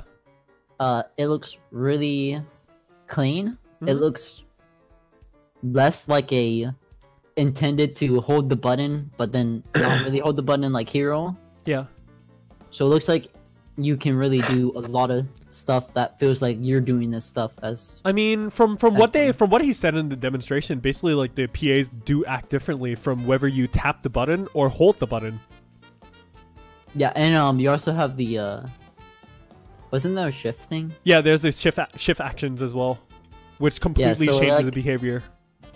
So there's 4 PAs for each weapon type, and then they act a little bit differently if you use the shift thing. So totally like 8 PAs per weapon, kinda. Yeah, so basically like 24 PAs overall, but there's also like all the weapon actions and stuff as well, which will be like a thing of its own. So you can even say it's like 27 PAs to begin with. It's like, oh, okay, that's pretty good. That's pretty good. My field test will be endless, Quest. Of course. The thing is, so many people are going to get instant level 75 Phantom just because of the 1 million tickets. Yeah. I'm ready. I'm ready. Me too. I haven't used any of mine. They're saved just for that. I used some of them, but I made sure I have enough for level 75 at least. Yeah. And then there's, well, yeah. I mean, we're all going to be like, hey, let's try out this new class. And it's like already maxed. I'm like, okay. Yeah. The only thing that can stop us is client orders. If there's like, you gotta go kill this thing as with the if there's like 6 class caps like there is with Hero, that's gonna be a little bit. Hero has it at what? 30, 50, 60, 70, 75, and 80? Oh my god. Was it really that ridiculous? much? I already forgot, to be honest. There was there's at least 4. Oh my god. Should have been pretty annoying. So bad. At the very least, we'll have like, actually have, since it's a successor class, it'll be using other weapon types, so we already have the weapons. Gotta go get new ones. Yeah. How many 1 mil EXP ticket do we have? We have someone asking here. Oh, we should have 40 by now? Yeah, I think it is at least 40. Yeah, I think I we have were 36. I You must would have have two missed some. 5s, and then there's a 30 for logging in every day. Yeah. But yeah, I must have missed a somewhere few around then. there. Let's say somewhere around there. Yeah, it's like 40 or through 45. Yeah. Because I remember a broadcast secret phrase gave one out too. Oh, There might have been some other stuff I don't remember. yeah, Oh, I think the Secret Friends one gave out the other 5 Oh. 1 million XP points. yeah. Then we got the other 1 million XP points from a cafe. Yeah. Yeah, team campaign with team points and everything. But yeah, With that free Yamato trigger. yeah, used the yet. Yamato trigger. It's pretty nice. Yamato in 2018. Oh, Who cares about Ether Factor now? It's all about mana reverie. I know, right? Fuck Cause Ether oh yeah, Factor. to if we want to go back to the EQ, oh my god, the reverie drops are so nice. Yeah. Dude, the market is in chaos. I'm so mad actually. Kind Dude, of. I like have 134 triggers, and those like Elder Rings are like my backups in case I didn't get anything to drop. Oh. Now Oh it's my like God. 1050. That was I like, I was- need stuff to drop. I was getting like outer reverios for my unit fix.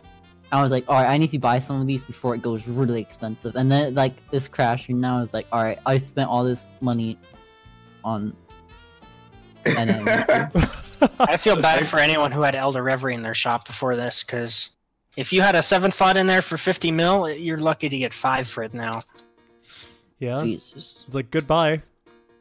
You I know? think like now the only expensive thing, or no, it's still cheap right now, but Historia. What no? Omega Yeah, Reverie, Historia's maybe? still Omega bad. Reverie should be expensive because it doesn't drop in the EQ, I think. Yeah, Yeah. it doesn't. Yeah. You Omega still get Reverie and Historia Historia still units. from the Persona UQ. It's only UQ. Kinda rare, That's though. like rare. Yeah, it's still pretty rare. You know the since it's like in our thing, the Arcs New Year Carnival might have a lot of Omega Reverie coming to us. You're not wrong, to be honest. Would it drop on units though? Probably. Like we have like the Amos and everything Yeah. in there. There's everything. Yeah, but the problem is that Omega Reverie units are always so expensive because the drop table always moves the lower tier units out, and since they don't have their own rare units, I don't know if it's going to drop in price much. Weapons will be 1050 for sure, because rare weapons still drop, but Yeah. units, I don't know. Yeah, units will be a bit harder. Yeah. Yeah. We will have to see how that goes because, like I said, it's kind of hard to predict sometimes when we don't really have sufficient information. Yeah, they haven't shown very much of it. They just showed like what, 3 seconds? The only thing we They know showed- is some of the exchange shop stuff, Yeah. which I think is basically like the main point of the whole thing. You know, for you to get Yeah, all that's the those dark important blast stuff. weapons. Yeah. I'm glad they did that actually. Yeah, because I mean, basically the whole year is like, oh, what am I gonna do with these detonations? Let's trash them. And then they're like, You know, hey, you gotta use these. I had a guess- plus 35 Claudum. And I was like, I'm never going to use this anymore. I don't really like Loser Dark Blast. Feed it into something you get to instant 30. And then like months later, it's like, alright, you're gonna need Claudum out. Oh, shit. Yo, okay, listen, I desynthesized all of my stocked Claudum, like detonation, freaking Azelyra, like everything that I had stocked. I desynthesized them like 2 weeks before the announcement.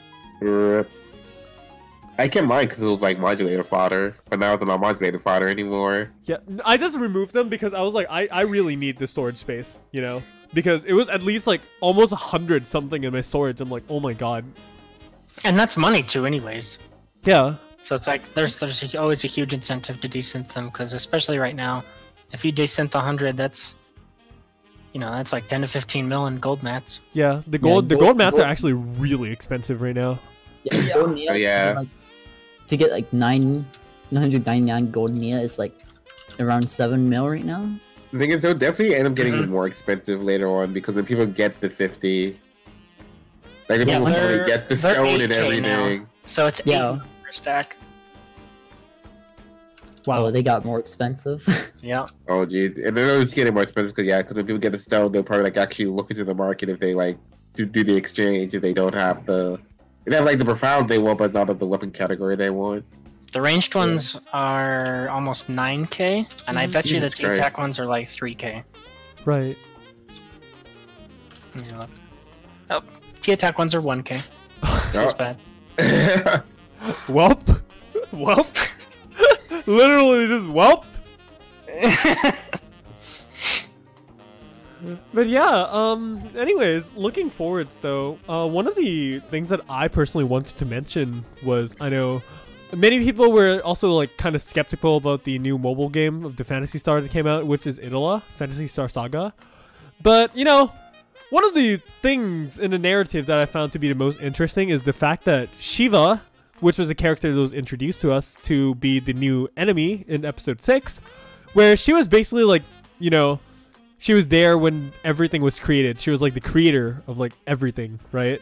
But then Shiva was actually also the narrator of the entire story for Itola. So I'm like, and then Itola as a game is supposed to be like the origin story of like all the Dark Falls, all the everything. So I'm like, you know, are they actually gonna like tie in Shiva's narrative there as well, so we can actually know more of the lore and everything? I think that would be pretty cool.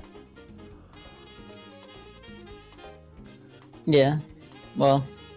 I hope they don't limit it to Idola. That's my only criticism, because Yeah. that's like that tilts me more than anything when a single game story is split between platforms, so you have to play on both in order to get the full story. Hello, dot hack.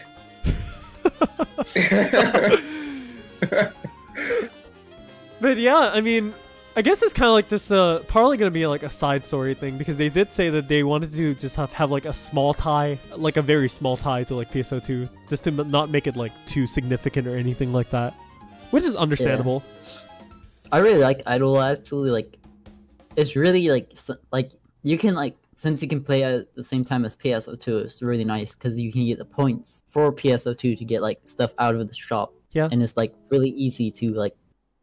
Namely Star Gems. Yeah. But yeah, like honestly, actually, that like annoys me so much because I checked the amount of points you need for Star Gems is a little bit more than the max points you get in Idola per week. Yeah, you need to get the 100 Star Gems, you need 12k, and the max you can get is 10k. yeah. I noticed that too, and I was like, okay, I'll just get the 50 ones, I guess. Yeah.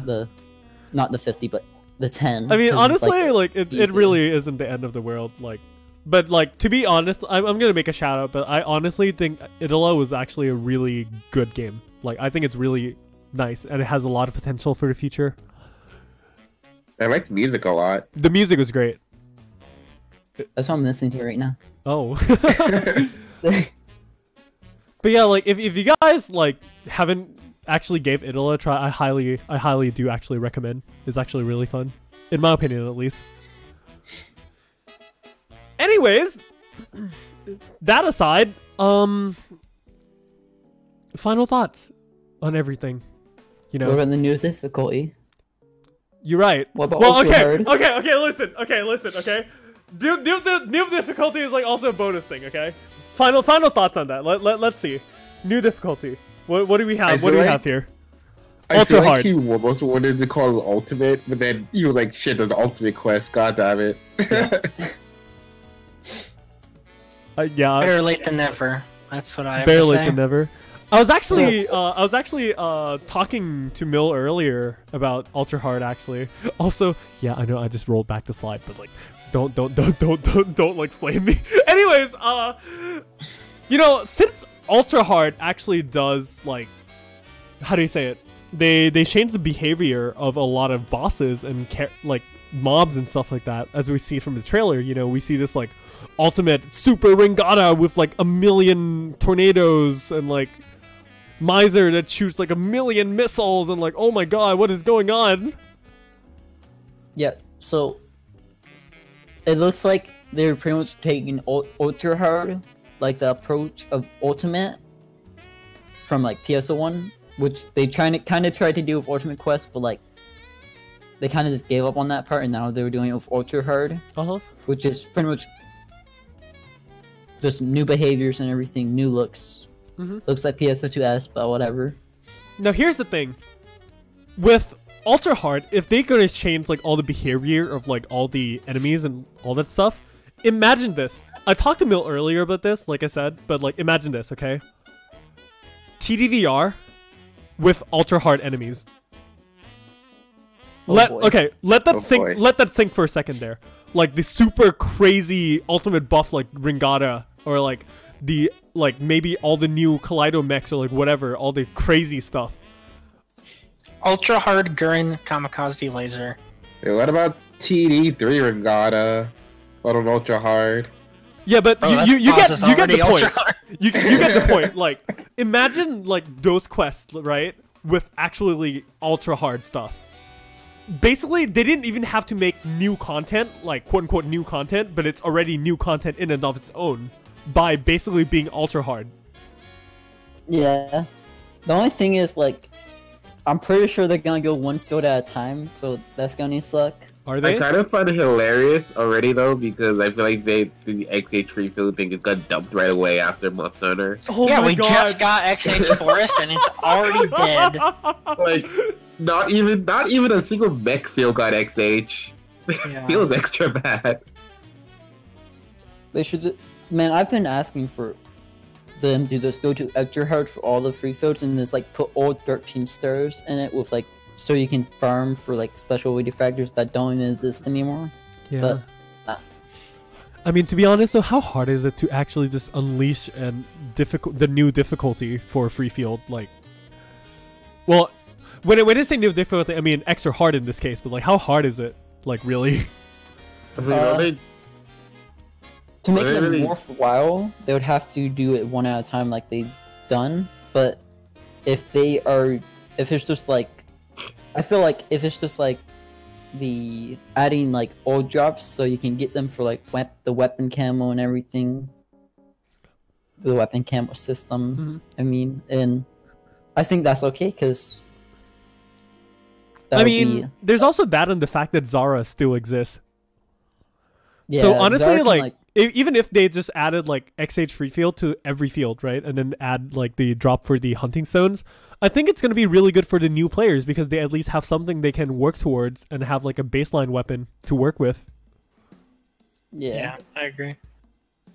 The one thing I don't like about the extra hard free fields is they pretty much made it like ultimate quest. yeah, it's really just Ultimate Quest like reskin to be not look like Ultimate. It's Guru. I just hope the really- next time.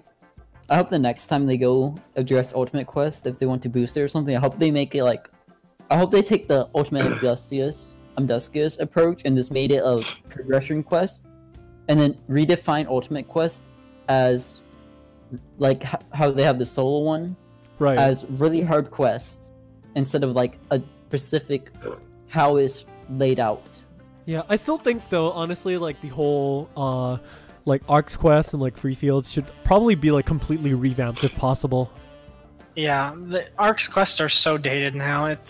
There's almost no point to I it. mean, imagine something like this. For example, if the Arcs quest is like Ultimate Amduskia in its current form right now, but then the free field is the free field is like Ultimate Amduskia, but as like a free field where you guru. Like, I think that would be a pretty good approach, honestly. They need to do something because, you know, nobody's running SH Zaudan. Hey, Why does that even exist anymore? hey, that's my favorite quest. It's my favorite quest to wait for an EQ in. Oh my god. Just like, I'm sorry, but like SH subdues Udan. No, like I'm trying to let that sink into my head. I'm like, why? That's a thing. That's still a quest. No, Mill, if- imagine. They might even have like XH Subzuza Udan. Oh god. Wait, think about it like this though. Think about if they like used Ultra Heart to revamp the Arcs quest to be like actual quests and not like free field do something else in it though. Like, what if they made a progression quest, but like gave it Ultra Hard? That'd be nice. Yeah, Just do something with it. like 'Cause it's Or, you know- doing nothing now. Ultra Just, Hard like, just oh, has so much potential. It has so much potential. Yeah.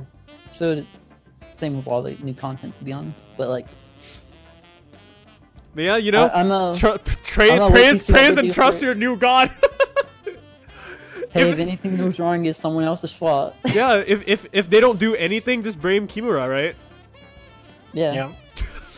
We're trying to regain our player base's trust, so here's XH Forest. Yeah, that's what I. Yeah, episode 5, honestly, is just... If you want to ever sum up episode 5, just say, yeah, we were running around in circles in a lot of different places. Yeah. Like, thank God they didn't, like, change Ultimate Enduskia to, like, a Guru. That would've been terrible. Yeah.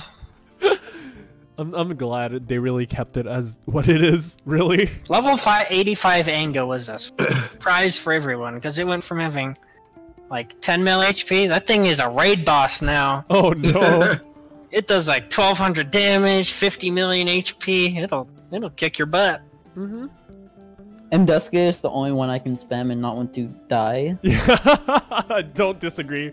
Oh, well, okay, listen. The only thing that makes me want to kill myself in Ultimate Enduskia is the Archer room. Yes. Oh yeah, that's Delete so... That takes forever, oh my god. Delete that. Yeah, I mean, like, that room, you can have a boss spawn. I think it's completely fine if, like, Gruzoris just spawns in that room. Like, Yeah, I'd rather fight Gruzoris than 50 archers. You can't, like... You can't even bring them together with Zondale. They're, like, so spread out. Yeah. yeah. Bigger They all bosses than... spawn in, like, groups of 3 at a Okay. time, so you can't even... It's such a mess. So, to compare it is... The room is bigger than Persona's boss stage. Oh my god. And it takes just as long. I guess. I mean, maybe with level 90 and like 15 stars, it'll go by much faster if we ever go do it again, but they'll probably boost the HP or something. Yeah. You know, I had this one dream once where I wish there was like a giant, like, super colossal boss that is basically the size of a free field. Yeah, like, I know I sound crazy, but like, yeah, they should just make a... I was sitting there praying for Omega Elder just to be like some big-ass guy on like a plain field, like Buster Quest field, but like just him, and you have to fight him, yeah. and you like could jump up on him, but that's too much That'd be work for cool. SEGA. Yeah. I'm sure That'd they be- probably had plans for something like that too until they realized Hero was broken and they had to scrap half the episode. Have you guys ever played Monster Hunter World before? Mm-mm. Yeah. Well, if you do, you're gonna know exactly what I'm talking about by like Zora Magnaros. Bleh. Yeah. I mean, okay, He's- Zora itself Okay. was not well designed, but like the concept, okay, the concept. Yeah, the concept. Or yeah, Shadow of the Colossus style. That's a really good point to like. That's a- a better that's way better, to yeah. explain it. It would be so cool though. Like it would actually be really cool, but we don't. It's Sega. I'm not gonna like bet anything. I don't actually. Now that I think about it, I don't want a boss you have to jump on after Magatsu. Oh.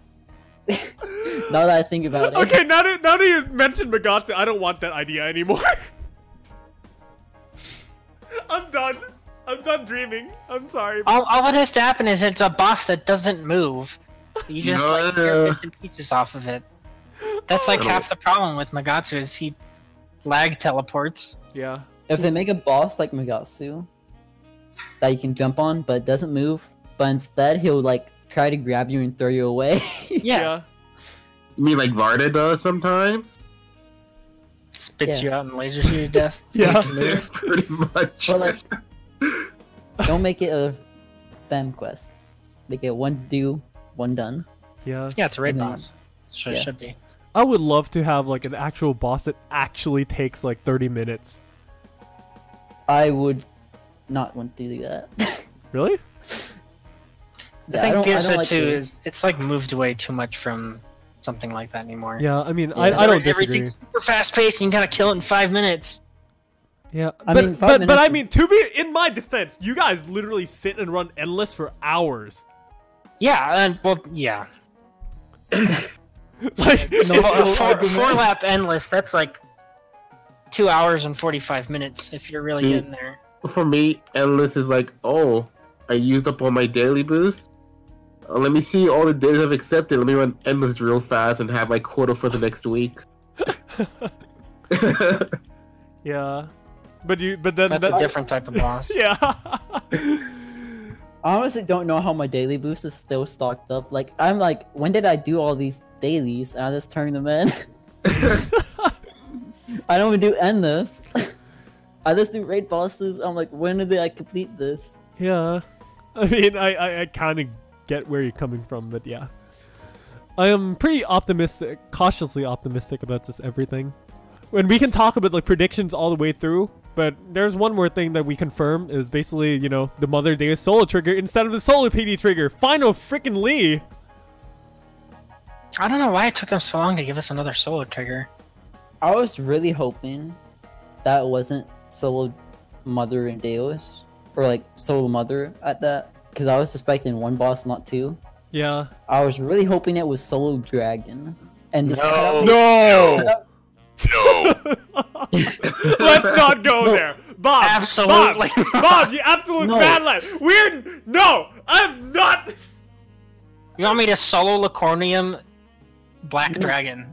No. You want me to, like- Here's the thing. They remove the mob, they remove the cannon, and just have it just train on fight. But yeah, you have to use that game. Have fun. Yeah. Let's stop right there and let's not talk about that. But anyways, the Mother Day's solo trigger, you know, I guess you can take it as an excuse to also farm like Deus or Mother factors, which is pretty cool. No, because it was fucking like You the mean Deus actual Factors, guides of not creation Mother drops. I'm gonna be so mad because the motherfucker still doesn't drop from there. I hope they give it unique drops, like they did with Ray and Solo PD. That'd be I nice. hope that the S4 capsules are a bit more like actually drop, Yeah. Mm-hmm. and we can talk about some data stuff. There's that S1 and S2 that apparently have capsules, Mm-hmm. and it's a gambling trick, the one where if you hit 3 times you die, but you explode on the enemy. I want that. Yes, I actually do want that. And then the other one is what was it, like after you do a step or dash? I don't know. You like gain PP back or something. I don't remember. Guess might remember the one one with the dash. I think I do. It was like dash, and then after a few Yeah, seconds. it was literally like the opposite of orbit, kind of. Well, no, it's the opposite of the that's orbit, but the one where you just stay and you gain more PP. It's like you run and you gain more PP. Spirit of response is what you're thinking about, right? Or... Yeah, it's just not like an opposite to spirit of response. Mm-hmm. But yeah, This is- there's some fun stuff that you could probably do. I don't doubt that at all. I'm I definitely think looking forward to they'll the add S1. some unique drops to the day's mother trigger, because if they don't, it just becomes another XQ farm solo EQ. Everyone's gonna run around like PI instead. I mean, not PI, PD instead. Mm-hmm. Yeah. They gotta like add I'll something take that was anything. separated from I don't the even others. care if it takes twice as long. If I have to run one more goddamn solo PD. Although, Bob, now that I think about it, in Mother Deus' defense, the solo PD, you also fought 2 bosses. Yeah, now that I think about it, I forgot Double was a boss. Double is not a boss. That's a mob. It's a glorified mob. You know how many doubles there are in the freaking cutscene. That's a mob. It can't be so. Yeah. I'm really not looking forward to the solo trigger because I don't like Mother's like hand phase where Oh she just sits and does fuck! The nothing. cube DPS checks would be so annoying. Oh. There's, no. And there's only like 6 cubes if you're solo. Oh. It's Okay. easy to pass. Maybe it won't be as annoying then. Okay. It's not that bad. I No, don't and know, like, also defense, remember, the health is gonna be like so low. You probably can like just take out a hand with like 2-3 vapors. Yeah, I'm not looking forward to solo days. I mean, you actually have to do both sides. Oh my god, it's gonna be so annoying. I'm not really looking forward to this. I don't really like Deus that much because if you like when you go to his core, my favorite combo is like Rising Edge, Twister Fall, and then like Initiation Parry or not Initiation Parry, Sacrifice Bite. You know, You cannot use Twister Fall on him. It will Bob. hit him. Bob, I don't think you're gonna like do more than like a combo on the core. You're gonna get knocked. Look, There's like two things that were okay. Yeah, there's a. I'm just not looking forward to the heads like period. Like I always have trouble with the day's heads at times.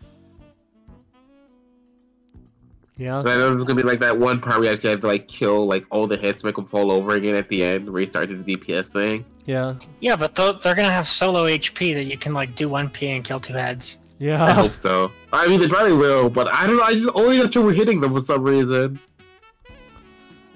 I don't know. I just feel like it's gonna be It's weird. just how they move, I guess. Yeah. Like a lot of fighter PAs are like you stand still for a while doing the PA, so it's like shit. Yeah. It's like, I'm like mixed feelings about that, you know. In fact, that's the same that happens with Persona, where like I do illusion ray, and then like he just moves a little bit, and then all my hits miss because of that. I'll take dragon heads any day over 2 wall parts in a row on PD. Yeah. All right. Anyways, I guess now it's actually time we actually can go to the final thoughts. Okay. I'm not missing anything, right, Bob? Let me look at the thing. Okay. We Nope, didn't not miss. missing We anything. didn't miss anything. All right. Final thoughts. Let's see. What do you think so far? Episode 5, good, bad, or bust? I think in terms of updating all the classes to like be a new kind of like pace, I think it was like, honestly I think it was overall good in that sense. Yeah. I think the content was really bad. Like we didn't get a lot of new stuff. Like all we got that was new was Enchanted Forest, Dragon. I guess Buster Quest. That's not really new, but okay. Only part of it's new, but what was the last thing? Oh, Apprentice, and then what was it? This guy, Spectre. Persona. Yeah. That's like you can count that with one hand. That's like the major new stuff. I mean, you can count a lot of stuff for episode 4 as well, I guess. You know, Like, but episode 4 good consists amount. mostly of isekai, anime tropes. I'm sorry. Let's not talk about that. Like I guess you can count S-class abilities as Yeah, new. SSA is part of episode 5 for sure. Yeah, SSA. I don't know how it's nice to. It's easier to fix, but the point that we get more damage for stacking damage is really bad for it, because you're kind of like losing out if you don't stack all the damage if you want to like spec into other stuff. Yeah. Like you can still spec into stuff, but stacking damage is just so charming for them. Like Yeah. only certain weapon types would spec into other stuff. Yeah. I mean, it's overall pretty good though. I mean, like in hindsight, if you really look at it, you know, having the release of Hero making Sega basically like change their perspective and basically just, you know, balance out every class and all that stuff is like, oh, I like that. It really gave them it really let them know what people really like is playing their classes, not Yeah. playing the new class. Yeah. I mean, like I said, Yeah, in hindsight, I think it's pretty good, honestly. Yeah, like it wasn't good to go through all that, but in the end, it was good that we had to go through all that. Yeah. Which makes me have really high hopes for episode 6. Because they don't have to balance, right, guys? You know they're Right. gonna balance. Right. They won't have to major balance. Yeah. They'll do Yeah. like small buffs. I mean, they did say they are going to continue looking at the game balance and stuff, so I guess it's okay.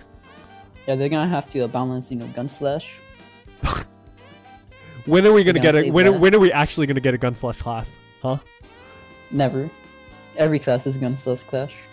Like, might as well just call it the Yoshioka class. At this point, that'd be pretty funny though. But yeah, Mill, you have any closing thoughts on episode 5 as a whole? We've come a long way from Rising Slash only. I'm glad that the class balance is much better than it was, because it felt pretty miserable playing only one class when the episode started. Yeah. Yeah, It just felt aside horrible. from like, yeah, it felt awful. aside from some of the 85 skills being questionable, I think the class balance is in a really good spot. So I'm happy with the end effect. It just sucked how long it took to get there. Yeah, I mean, We're there, in so the it's end, they okay did. now. Yeah, which is like I said. In hindsight, it's okay, but going through it was questionable. Yeah. All right. So now that we actually got to go through the entirety of episode 5, let's play a small game, okay? I'm gonna list through episode. We're not gonna go through like episode 1, 2, 3, 4, 5 stuff like that, but like overall, like the enjoyment of like all the episodes. Let's see. We're gonna say episode 1. In terms of enjoyment and stuff, I know Gesti, you probably can't like say much for episode 1, but like episode 1, smash or pass. Oh, I'm just gonna be honest right here. My brain meshed episode 1 through 3 all together. I don't remember what was in episode 1, what was in episode 2, what was in episode 3. So the best way I can sum up episode 1 is the only way a force could do damage to Quartz Dragon was to use Rafoy. Oh my god. So I'm gonna pass. So yeah, TLDR, we came a really long way from that. Yeah, Dark Text didn't exist. Wait, really? No, Oh my god. you only had fire, light, fire, ice, and light. Oh, what I remember. Fire, was, ice, and lightning. Sorry. I remember people would use status effects actually on bosses. Like they would have poison for Quartz and then like burn for like Snow Yep. Banshee. That's all I remember though. Uh-huh. It's funny. Like I heard a lot of like tales about episode 1, but like was it really that bad? Rafoy, Quartz Dragon. I mean, to be fair, Mill, listen. In my defense, to be fair, okay, nowadays all we do is Ilgrons everything. Yeah, but Rafoy back then on Quartz did like 1,500 damage. Sounds about right, to be honest. Also, Fury Stance was an attack stat buff, not a percent damage buff. Oh. I remember that. That was Yeah, we came a long way. Yeah. honestly. Did anything have percents until like the other classes came out? I think the JA bonuses were like it. Fury Stance was just a bunch of attack ups, and Hunter Sub. All I played back then was Force, so I don't really know much because leveling took a while. And okay, so that's the other thing is, at 50 cap, before they redid the EXP curve, level 50 required 45 million EXP, What? and we only had VH, where mobs gave like 80 EXP. So you had to run around in circles in Floating Continent for days. Oh my goodness. It was I- bad. I actually do remember where you would run around floating continents, pick up everything once And your then inventory NPC was it. full. Yeah. Yeah, you would NPC it because it gave so much Maseta, and they had to nerf it, Yeah. and then they had to nerf running around free field. Oh my god. I think they did. Did they do the XP curve when they nerfed that stuff? Yeah, I think it all got fixed around the same time. Gesti, how glad are you that you started in episode 4? I don't know. Episode... I think it was 3. Yeah, episode 3 was like okay for damage balance by then. Mm-hmm. That's when like Braver was a thing. Mm-hmm. But episode 1 was... Yeah, episode 2 was basically what we remember as the Shunka episode. Yeah. But is that a smash or a pass? I'll smash that. That was fun. Get a false katana and shunk everything to death? Hell yeah. Sign me up. You know what I missed from episode 1 and maybe episode 2, maybe? I don't remember when it stopped being a thing, but when hunters for sword, instead of using like all the charge PAs, you just spam Sonic Arrow. Oh I no. missed that. That was Hunter's main thing. I don't remember when that was. It was probably 1 or 2. I don't think it was 3. Yeah, think it's definitely not 3. I think 3 when people started using charge PAs and like actually being good. Mm-hmm. Yeah. Right, and then episode 3 was when they really started like doing a lot of stuff, you know. 3 was, I think, like probably the best episode by far, I think, in terms of like content improvement and like everything. Yeah. And also Element conversion existed or became a thing. Yeah. Force became busted. Yeah. I just felt like episode 3 was just fun, and there's like a clear direction for it because, you know, at the end game you basically had this like austere grind, and then a lot of things it just felt right. It felt rewarding. It felt pretty rewarding to grind for austere and like all. Yeah, it felt rewarding to grind. Class balance was still a little shaky though. Yeah. Like Bouncer, I think that's when we got Bouncer, and it was. I don't think it was that good. I think it was mostly because we were. That was still when they were releasing classes, and it only went up to like 10 stars, but other classes had 11 stars already. Yeah, Bouncer was kind of like Bouncer was really questionable at the really beginning of it. Yeah. But then it got really good though in the years. Like I personally really enjoy Bouncer right now. Probably one of my most like enjoyable classes right now. I wish Bouncer had like good multiplayer so I could use it as subclass. Yeah. Cause I looking at the skills, I like Bouncer's skills more than like Summoner if I wanted to do tech-based Hunter. But then it's like the multipliers are too low to even consider doing though. And you have to match element and a bunch of stuff. I mean, I'm okay with that. I came from PS2. Mate, okay, so you'd be okay with making 6 austere swords? Dude, I have so many swords. I'm okay with that. Oh my god. What is this? Unlimited Bob works? Unlimited Blade works? Yeah. Yeah. I had all the 14-star swords at one point, so yeah, that's until fine. Until they made me use them for 15-star. But yeah, then there's episode 4 with like all the stuff, and then episode 5 that we just talked about. So if you really had to choose though, episode 4 and episode 5, which one would you smash? What was better, 4 or 5? I like 5 more at the end because I feel the pacing is a lot more fun to play. Yeah, I agree with that. I do agree as well.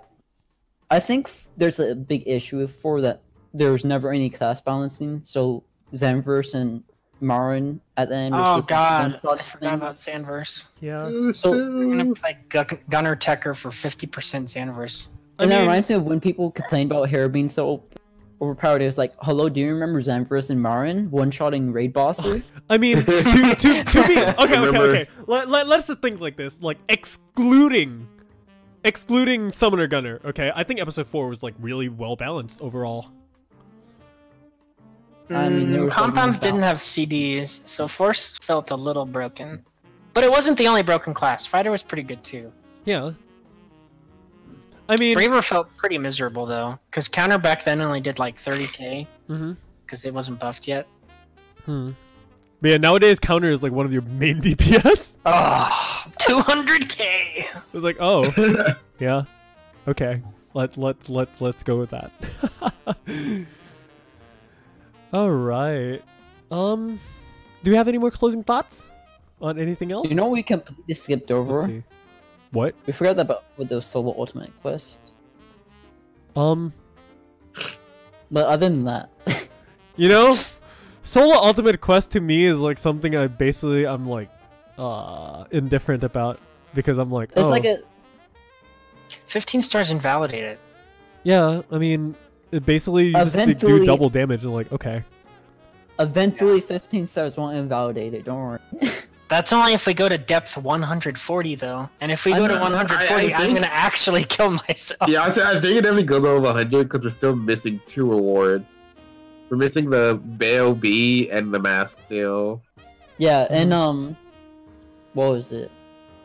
I'm pretty sure the title for clearing all the deaths is not gonna be 60 SG. So I'm betting easily.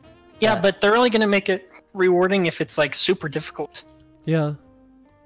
And even then, like, they do need to add more rewards to it. That's for sure. Yes, getting 10 SG for depth 90 is a slap in the face. It's like, I farmed 2 weeks for 10 SG. Are you serious? So, also, where's my unit? Yeah, where is my unit too? Actually, where is at least it? let's start giving like 10 stars or something. At least give me more. Well, we do get execute as actual jobs and fights. Yeah.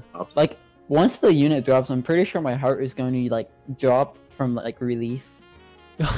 It's like you just fell down an emotional flight of stairs. Like I'm not like when the unit drops, I'm not feel like what I felt like when I got Outer Pain Omega. But Bob, what if you get the unit drop and then it suddenly got invalidated already? Yeah, it kind of. I mean, honestly, I could just get the Lightstream one if I ever get that, and it already like is just as good slash better. Yeah. I might just actually just get full Lightstream at this point because the stats we heard: 100 HP, 15 PP. If you can get them. 50 all attack. I haven't seen a unit yet after multi-shipping. I haven't missed a single EQ, and I've done ship 2-1, and I haven't seen a unit yet. Same. All I got to show for my runs is like a plus 34 profound gun slash. I haven't. I have to show. I haven't got a single rainbow yet, so. Wow, you're unlucky. All I have to show is a Redrin, a profound gun slash, and a profound sword. Okay, here, Mill. We have this one team member who's like known to be a luck sack. Basically, he kind of like took a small break and he came back and he did like his like first true PD, Omega PD, like a day or something. Let me guess, he got an austere. Oh no, he got actually like 2 unit drops. Huh? God damn it! He got 2 units drop in one run. What? And then he already completed the set, so like today. Yeah, we're gonna have to go beat him up, take his account. I'll take the leg unit because that's the only one I want. I'm not gonna That's name this fine. person, but they already completed the unit set. What the hell? Actually, when you think about it, austere units, if you have the rare arm, almost matches up to the Lightstream. Yeah, it'd be like 5 attack less and a bit less. Yeah, but then you HP. can compare that to Lightstream double unit for S attack. That's No, way I mean better. like, it's better, but like it's easier to get austere. Yeah, the big difference though is like also requires you to have the set effect again, and with Lightstream you can actually just use it itself. Yeah. Not being allowed to use Rappy Shine for content you want to be tankier and really sucks. Yeah. I mean, it does have its like ups and downs overall. Yeah. But I think it's still nice to have that option, you know. I wish that the Lightstream units dropped 11 star, so that you could sell them if you want, and then the upgrade was 12 star. That's how it should be, but Sega. Yeah. We'll be able to make 12 star units sellable soon. Well, probably, yeah. Once they release 13 star units, don't worry. Probably, Oh, yeah. I don't want to think. Yeah. And then you'll be like, yeah, I can sell my units, and be like, oh, by the way, units you put your rings on aren't sellable at all. Oh my god. When are we gonna get a unit ring transfer? Yes, Whenever- please. I'm Oh my tired of God. grinding a I'm new jumping dodge So ring every mad they didn't like announce that with the compound ring. So, you know how many Hunter Gear save rings I've made? I don't want to know. I'm pretty sure I'm on my 5th one right now. Like, that's not like double digit, but that's like a lot of Hunter Gear save rings sitting around on units. That's a lot of gathering you gotta do. Yeah. Dude, honestly, there was like one where I just bought push turn one because I didn't feel like doing it. Dude, and then I like, do that all the time. It's like, I'm not... Just I give do it to that me. too. I'll go farm a set. I don't care. I just don't make me do this again. I even like find people like by that one of my last units I made, it wasn't a Hunter Gear, but I was like, someone take this unit and grind it for me. I leveled it up already, but it's not like plus 20, so please grind it for me. I don't have the materials. Yeah. And then I had someone like, I had a friend that's like trying to give me a Hunter Gear save ring for 1 mil plus 20. Yeah. That's good for I was you. like, I don't have the materials for this. I gave them like a already leveled up ring that's not grinded all the way that I had for it too, so they can just grind it if they need one. Right. Oh well, I guess that about sums it up, you know. Alright, let's move on to probably like the most fun part of this before we wrap everything up, which is the Q&A section. So you guys in chat, feel free to bombard us with questions, and then we will probably try to answer them. But before that, I have one question from my Discord. Actually, I made like a ping earlier, be like, hey guys, ask some questions. And then this question's from Shiel. They wanted to ask, in the personal opinion of each person, what was the best thing that happened to you in episode 5? Whether it be like, if you think the content is like great, or like if you had like a super crazy moment where you really enjoyed or anything like that. But like, let's go with everyone's favorite moments, okay? We'll start with Gesti this time. What was your favorite moment of episode 5? Stone drops. Oops. I don't. Why did I even ask you, Gesti? Okay. Why did I even ask you? Okay. Let's skip Gesti. All right, Mil. What's your favorite part? What's your favorite part? Let's see. 2 months ago, I finally got my EPD drop, and I fucking lost my mind. Even though it was already invalidated because we had SSA rods, getting EPD after a year and 9 months, that was the most satisfying feeling ever. I got it from guides. Guides. Yeah. My personal favorite moment was probably like my first ever star, my first ever 14 star, which basically like we were doing mother triggers, and then freaking a Kazami just like dropped randomly. I'm like, oh my god, finally. No, the thing is, like, here's the context. Like, at that point in time, basically I was like the only I was like, if not the only person in the team with like one more person that did not get a 14 star at all from anything. So I was like, was that before the drop rate? That was before. That was after. Okay. But yeah, it was like, I felt so bad because I was like the only one without anything. I'm like, wow, is my luck like just that bad or like anything like that? I was still like sitting using 13s, but like once the Kazami dropped for me, I was like, it was just like a big moment of relief. Yeah. I was like, okay. So Bob, what's your favorite moment? What's your favorite thing in episode 5? It's hard to choose between the hunter buffs and the outer panel mega drop. Ooh. Cause ooh. The thing about the outer panel mega drop is it wasn't unintended. It was my intention to get outer panel mega as I was farming. So I guess I'll go with outer panel mega. Yeah, it's like a super like accomplishment thing. Yeah. I saw a sword and I thought it was detonation. I'm like, all right, time to be disappointed when I finish, and I was like, bleach. Can I tell what my least favorite thing was? Yeah. So a while back, I think like when I was like a few weeks, it was during the Varda EQs, and I wanted to get like a second austere NT. I was always showing Nemesis, and then at one point I got really lucky and Nemesis NT Knuckles dropped at like plus 34, which saved me like a lot of issues. I wanted to make an austere NT Knuckles. I was like, okay, let me go quickly grind up my Nox to like sell it and get some extra money. And I grinded up my Nox, and then I realized I couldn't find my Nemesis NT anywhere. And then I looked at my past recording and I saw my Knuckles austere NT going into my Nox fodder. Wait, you did what? Yeah, I fed my austere NT Knuckles into my Nox. Not austere NT. No, not austere NT, my Nemesis NT plus 34 Knuckles I was like, into no, my you Nox. didn't. I felt so bad because that was the one drop I needed. You were grinding Nox just to grind. Grinding Nox just to grind it, and I did not lock my Knuckles when I should have. You know what was funny, guys? Right when you said I started grinding Nox, I knew where it was going. I knew what happened. Okay, so here's a lesson for all of you in chat, okay? Lock your weapons. Dude, every time I see someone with their gear not locked, I tell them every single time, because I know it will happen. If I see someone with unlocked units, God. Yeah, I mean, Mil, back in episode 2 when we were doing like the MPAs for tower defense, like 1 and 2, right? I don't think you remember, but like there was a one point in time where I was like basically gone from the MPAs for like a really long time. That wasn't because I was like out of the game or anything, but I literally had no gear because I executed my only TMG. Good job. I did not lock it.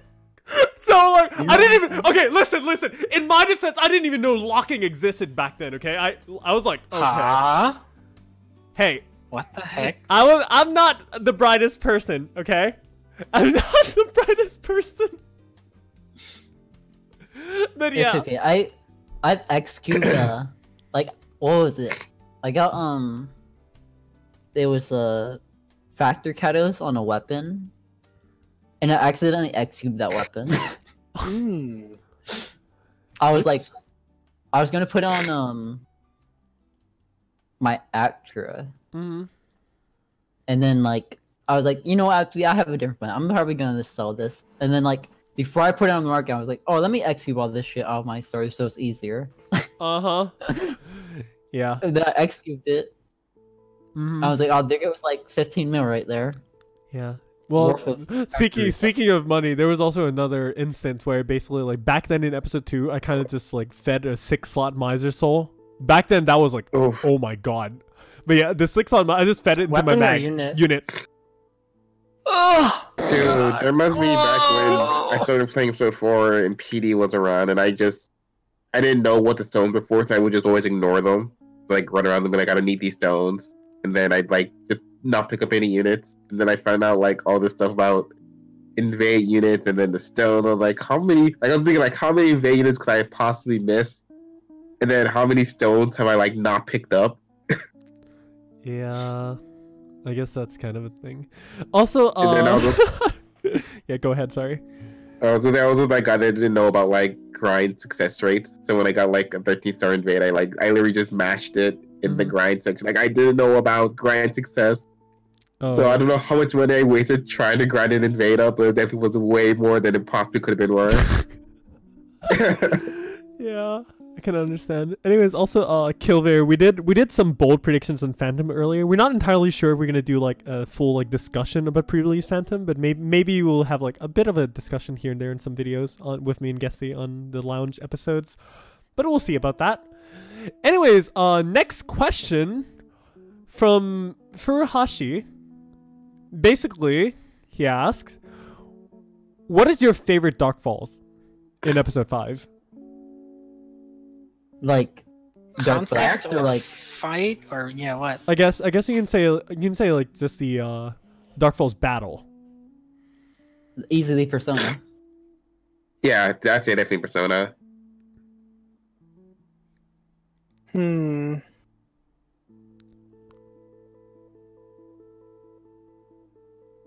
gonna be like the strange one out and say I actually enjoyed the double Buster EQ the most, if that is even considered like properly a double Dark Falls EQ. Just because I really enjoyed the Perpetual Madness like when it came out. I just really enjoyed it. Well, Dark Falls like the big one. I like Persona the most, but I think if I want to like fight a Huner one, I really like fighting Omega Huner 1v1. Yeah. So really I guess you enjoy the solo XQ then, huh?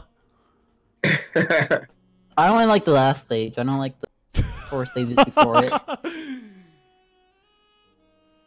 Like, I hate Deus, because if you get hit once and you're like a sword main, you're fucked for the next stage. Yeah, you have to like restart. Yeah, I know what you mean. Oh my god.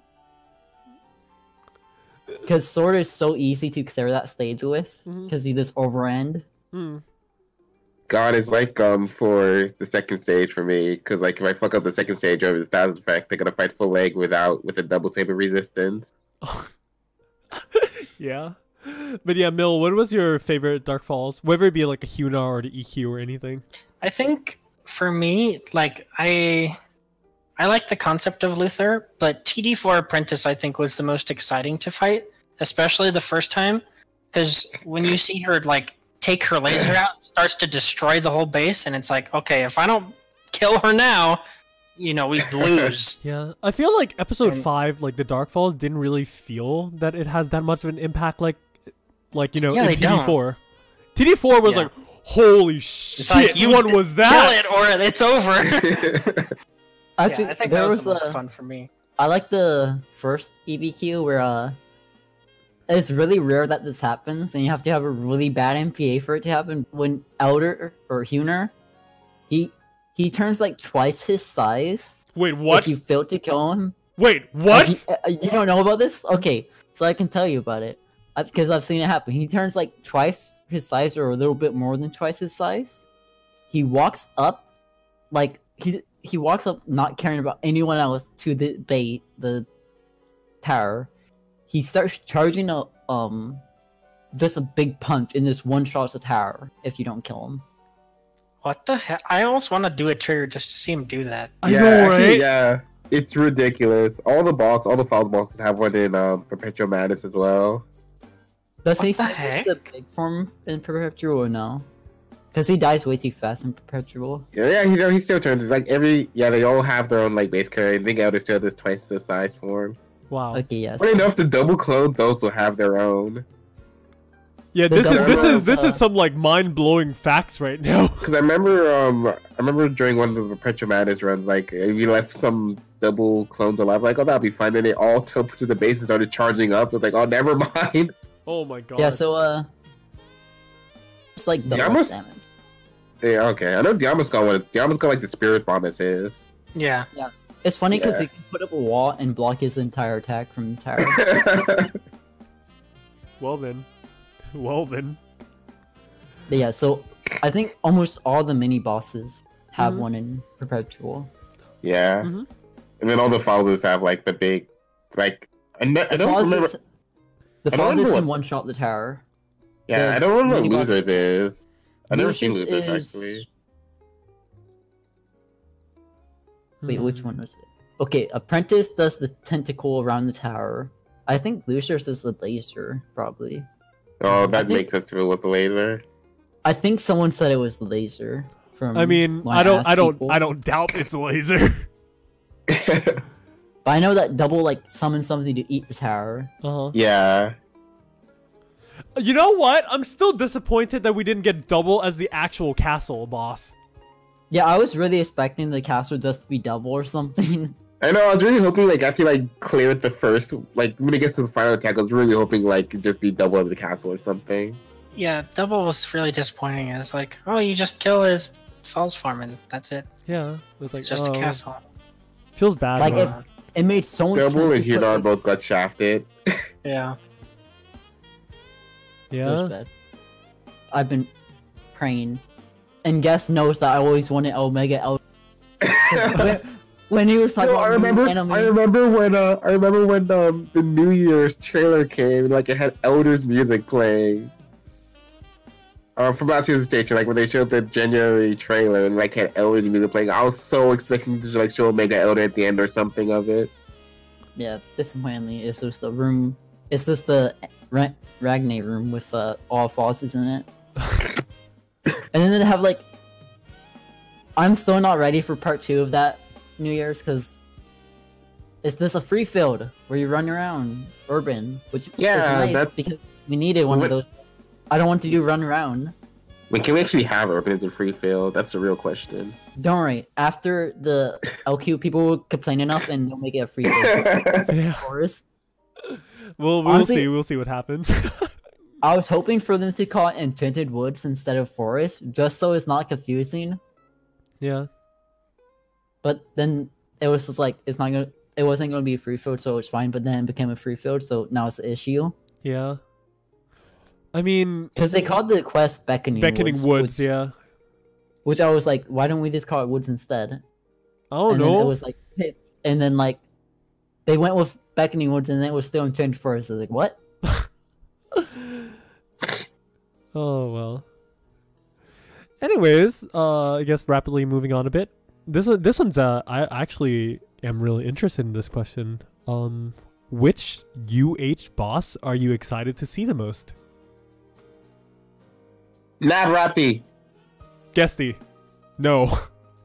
That is Rock not That's not a boss. UH Rock Bear. I don't know about that, man. Yo, give it a rocket punch? Hell yeah. UH Rock there would be like the best. No, but like wouldn't UH Rock Bear basically to be like Bayari? Yeah. No, what I they mean, do is they no, they we give- got Transmiser, and he looks different from Deadlian, Boxer, Okay, Duval. okay. I know what they do with ultimate or not ultimate ultra hard rocker. They'll put it so he can shoot rocks from his back, like a rocket launcher on his back. Like the rocks that stick out, they'll just shoot out of him. Yeah. And that's all they add. Just one move. Stop. Yo, good for UH Varda though. Oh my god, no! Oh my god, I'm actually terrified now. Hopefully Because they, like, update 18 his missiles DP. wasn't enough. Now it's 30. Now every missile is actually a particle cannon. Oh god. He'll have his own like photon punishers on his back Oh no. that'll just randomly shoot down on you, Oh my god. just like the Castle does in Buster Quest. And then he's got electric floors. So you have to like jump with his arms, not get hit by it. Yeah. I want to fight Ultra Hard Voldragon or Quartz. Hmm. Oh, What I that's actually- gonna be like. Actually talked to a friend about this. I want to be an ultra hard Darotos. Oh my But god. like when the customer respawns it, he actually like just takes the hook and just like goes away with it. But how are you gonna fight it then? You play not melee class. Exactly. Then Or like what happens is you hook him, but then he actually just tears the hook with the bird after you do that. Yeah, and that is the day when Bob goes back to spamming Sonic Arrow. No, what I would do is I swap for Partisan. Let's use Sacred Skewer instead. That is a smarter move. I'm pretty sure Sonic Arrow cannot hit him anyway. Mm-hmm. But yeah, And it's like, wait, which boss would you be looking forward to the most, Bob? Dang, I have to think of all the bosses now. Yeah. Banshee and Banther together. Oh, right. That's gonna be pretty interesting, I think, as well. I really like Banshee and Banther, but like, they're not like charming enough to like have fun with. Mm-hmm. It's just like, oh, hello, I hit your head and you died. So if they like make an ultra hard one, like, and it's like way more aggressive, it's not going to die instantly and it's not going to get stun locked, Yeah. then I would have fun, because remembering back in episode 1, those were the ones to fight when Tundra came out. Yeah. They were so fun. I can see that. For me, I'm gonna be a little bit of a weirder one and say that the one I'm most interested in fighting for UH is going to be Giger. I think UH Giger is gonna be really interesting because like on the first time when episode 3 came out, right, I felt like Giger was like that one boss that you had mechanics where you actually had to do stuff, you know. Yeah, that's true. He did. I feel like maybe they can like kind of like remake that feeling for UH. I feel like it might has a lot of potential there too. That's gonna be Please pretty make fun. his foot hitboxes on his ankle, please. To be honest, I think one I really honestly do want to see them might be Codetta. Hot Wheels. No, not. Oh my god! No! Delete that boss! No! Not UH Hot Wheels! But yeah, I just Codetta feel would like be they could do like interesting. so much more with like the how it just does the whole like dissembling thing with its cubes and stuff. I feel like they could do so much more inventive stuff with that in UH. They could copy Knack. Oh god. Ice Codetta. Yeah, that'd be pretty cool. I mean, like I said, it's just that UH just has so much potential. Like, so much potential. You know, they set a bar for it so that hopefully they can keep that bar where it is. Mm-hmm. Yeah. Anyways, we actually got one more question from Aeon, actually. They asked, what kind of class would you want to be in the game? Or like what new weapon category would you like to see? Whether, say like, for example, whether it be like from the previous PSO games, like the Sabers or like stuff like that. What kind of class do you want to actually see in PSO2? Slicer, 100%. Where's my slicer? What is What that? do you mean? That's Heritalis. No, that's a terrible excuse. Yo, give me a like a gambler class, TBH. What the hell do you mean a gambler class? Like you roll dice and then I don't Like, Isn't that Iron Will? no, well, yeah, like give me Iron Will the class. Oh my god. But Gesti, like attacks and stuff. but Gesti, you can just play Meteor Fist. Yeah, I know. just Yeah, it would be like too. Meteor Fist, except with like every PA. Oh no! Holy moly. Go to use the PA, doesn't go off. Yo, go see the PA, self-destruct. Oh, that is I want a class that is basically like a berserker, like have like an axe or something with the weapon type, and then like it has like a hero time kind of thing, but like not hero time, but it like when you activate it, Mhm. your movement changes, Mhm. and you just like you're faster, you're stronger, and you're like more aggressive looking. Yeah. And then when you're not like in berserk mode, you like go back to like holding your axe like a normal person. Mhm. Yeah, I can. And I they can could do, see. like- I can see it.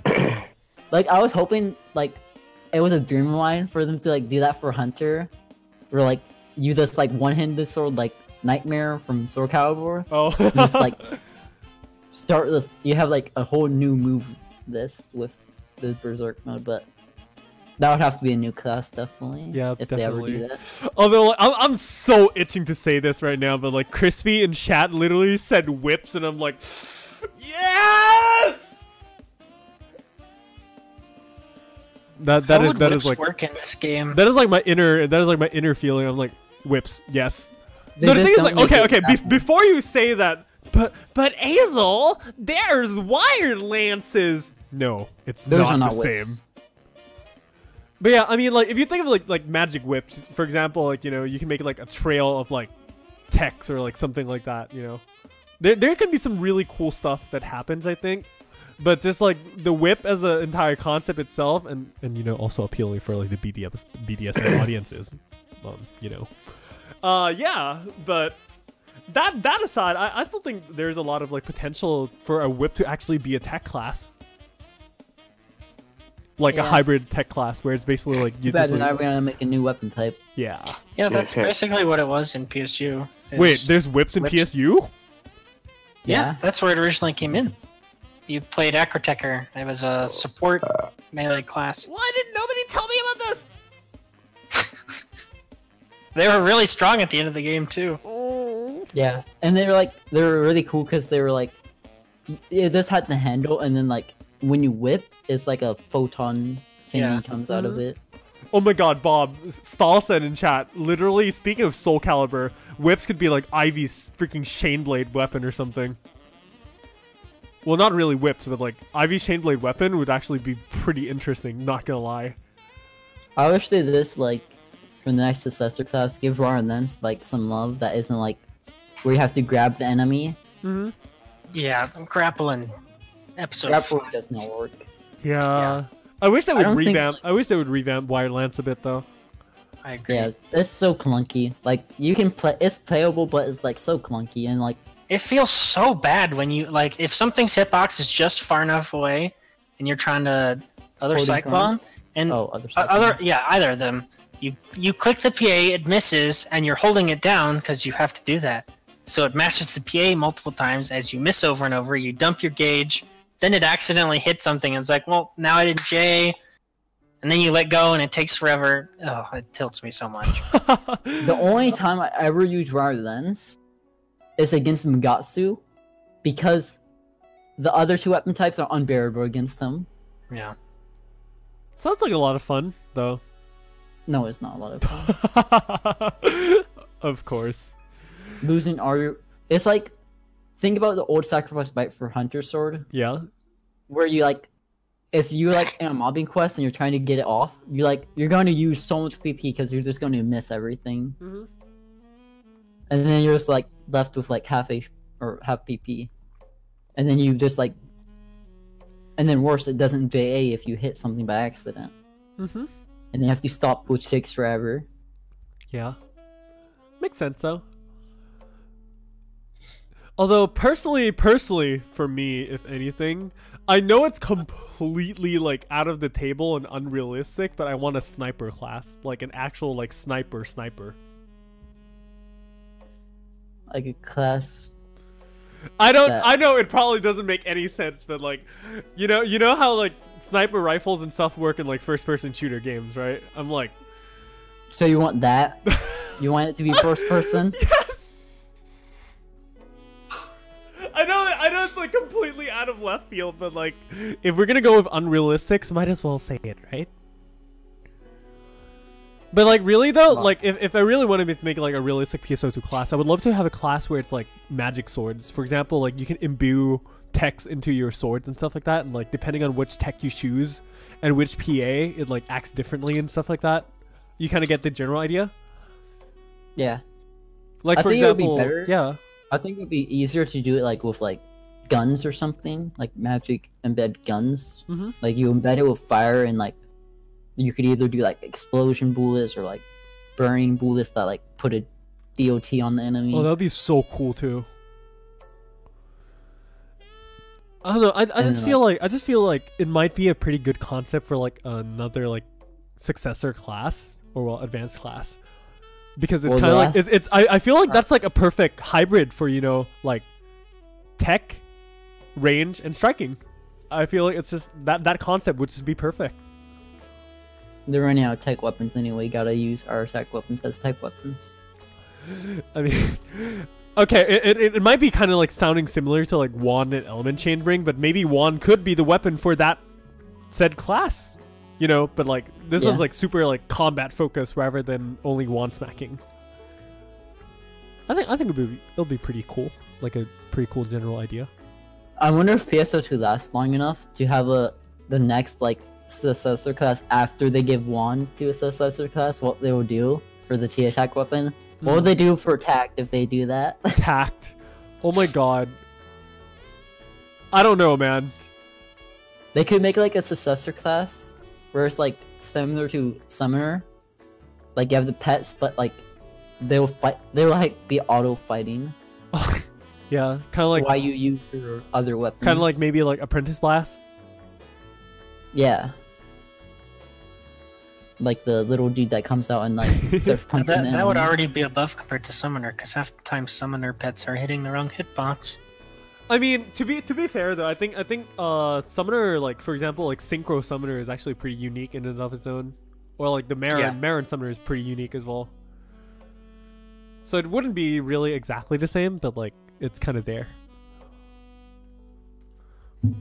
Yeah, I think that's a pretty good like general idea overall. But you know, we can dream. We can dream from what we see.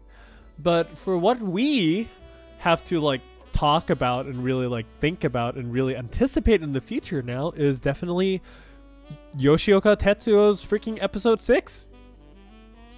Like overall, I feel like after really looking through episode 5, like I don't think it's gonna get worse than this, to be honest.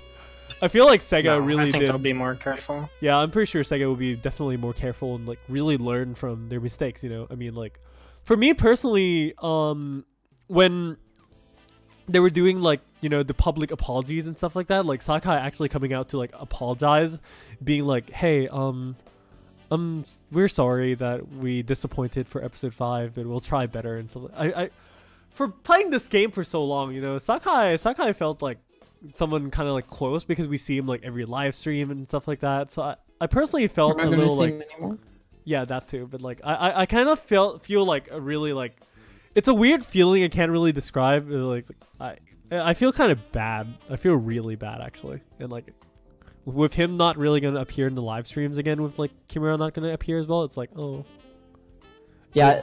I feel like something is gonna be missing. I'm gonna miss Sakai, but I'm not gonna miss Kimura.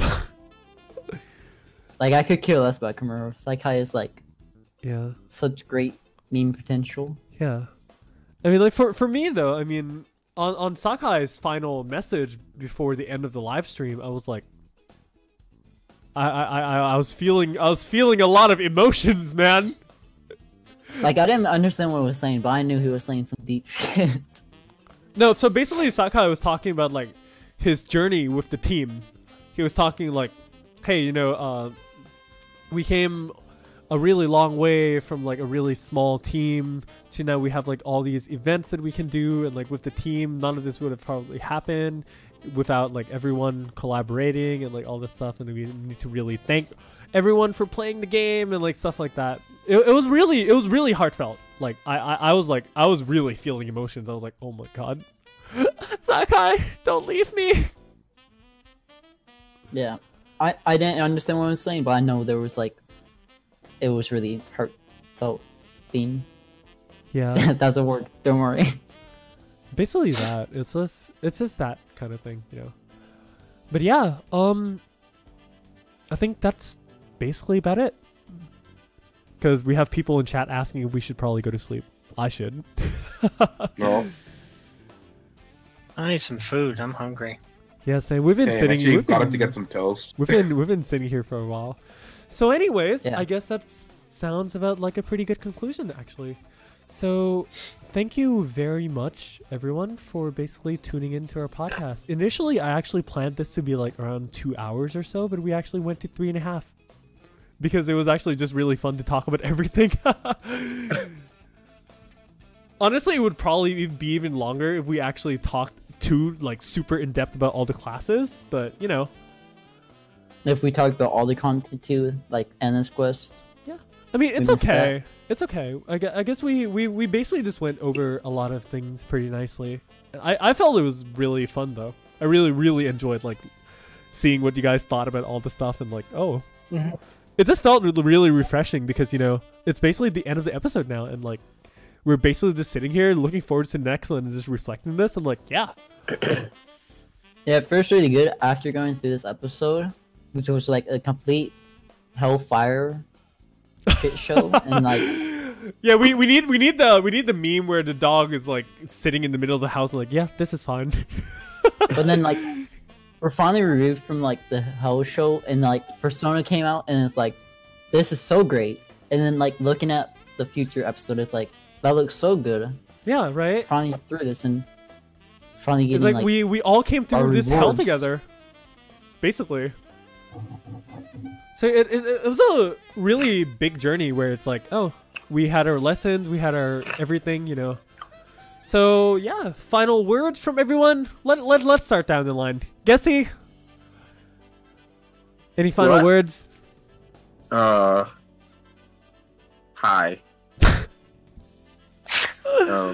Yeah, I hope you guys enjoyed episode 5. Like, I mean, it is still pretty rough, but yeah, I think we're on our way to some really interesting and fun content. I do think we had a pretty good ending overall. That's really nice. All right, Mel. I hope that the end of year LQs and episode 6 are a better start than episode 5, because episode 5 LQs were really good, and then Hero kind of kicked everyone's butt. Yeah, you mean the Chronicles quest? Yeah. Oh my god, I loved those to death. They were so fun. I would love to have those again, honestly. Yeah. What do you mean, endless quest right there? Yeah, it's basically endless, but yeah. Anyways, Bob, do you have any closing words? I just have one hope for Phantom, to make it a really good subclass for Hunter, so I can get off this god dang TAJA. I hate it so much. And I hate the other viable subclass for Hunter, Summoner. I hate Support Fire even more. That's why I'm on Fighter still. But yeah, I mean, low-key, do you think Yoshioka is actually gonna like low-key make Phantom Gunslash a thing? I think he's gonna find some way to sneak it into like some class combo where Gunslash with Phantom and whatever else main class is gonna be ridiculous. Because we're gonna be like, SEGA won't let me make Gunslash main, but I'll make it work somehow. But yeah, that's like, oh wow, you know, I won't doubt at all. Like if they can actually like fit it in somehow, I'm like, shit. Like, I won't be surprised by just some hidden Phantom score, like when your percentage skill is like this X% or higher, your gun size turns to this. Oh my There's god. like only one class that can do it. That'd be super cool though. But yeah, you know, we have to wait and hope and just really see. Anyways though, for closing this, I would like to extend a very big thank you for everyone for joining us, for all you viewers, and also my co-host here, Gesti. We still have to continue our lounge sometimes next year, honestly. Definitely. Yeah, there's gonna be so much shit to talk about, and I'm gonna love to have that. And yeah, Bob, thank you so much for literally like taking your time here, and also like always writing content updates and everything on Bump for everyone. Really, really do appreciate it, the hard work though with you and Ricardo and like all the team there. Yeah, and yeah. So yeah, super keep up the great work. And of course, Mill also for taking the time to come here and everything. Hopefully you had a really fun time though. Yeah, it was good. Yep. And I hope you all here. Thank you very much again for really coming to join us. We really hope you enjoyed it, and hopefully we will see you for the next podcast. Which I don't really exactly know when it is, but I guess maybe people want to see us talk a little bit about Phantom, but we'll see what happens. Yeah.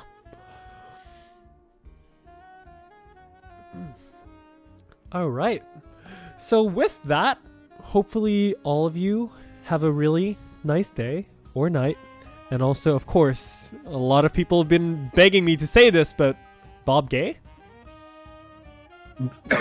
What? Bob, okay, before we end this, you have to explain that to me right now. What in the world is this Bob gay thing? Why is everyone asking me to say that to you? I remember when it started. We were, many of these people were using your mom gay law, and then they just started doing Bob gay law. And this became a thing. That's actually pretty funny though. It's like, oh, Bob gay law. I guess it's like a universal thing now, because like everyone's like using it everywhere, even when you're not around. It's like, oh, Bob gay. That was amazing. How do you feel about that, huh? I don't know. I mean, you're basically being honored like everywhere. Basically the living Kakwane meme. Oh boy. Not a bad thing. Not a bad deal, I guess. I don't remember when that came about. Yeah. I guess to end this stream, let's just spam the chat with Bob Gay lol. Literally just like Bob Gay lol. I'm sorry, Bob. I'm so sorry. I'm deleting this Discord. Alright. Anyways, if you guys want to like have any more conversations or like continue to discuss anything, feel free to come over and join me on my Discord, which the link is basically in the description below. And once again, thank you very much. Hope you all had a great day and enjoyed our podcast. We would probably maybe see you sometime later. Alright, take care everybody. Hope you have a great day, and don't forget to smile. We will see you sometime in the future, hopefully. Bye. Bye. Bye. I'm not saying Oh dear. Bob, you gotta do it for the people, man. Otherwise, they're just gonna call you Bob Gay because you don't say bye. they're gonna say anyway. You're not wrong. Oh well. 'Tis a good run. 'Tis a very good run. I want to take a nap, but we have an EQ in 2.5 hours. Yeah. It's just save. Buster. Oh wait, 2.5 hours. I'm about the next. You're talking about the next PD, aren't you? I'm not PD. Yeah, Persona. I'm not running Buster. Hell no. I mean, I do run for the XP, but I'm also way too lazy to even bother with it. Yeah, I'm too lazy. I did buy like 2 invade units in case I don't get light stream by like the end of this week. I already Then- sold all of mine that I had. But that's why I'm okay with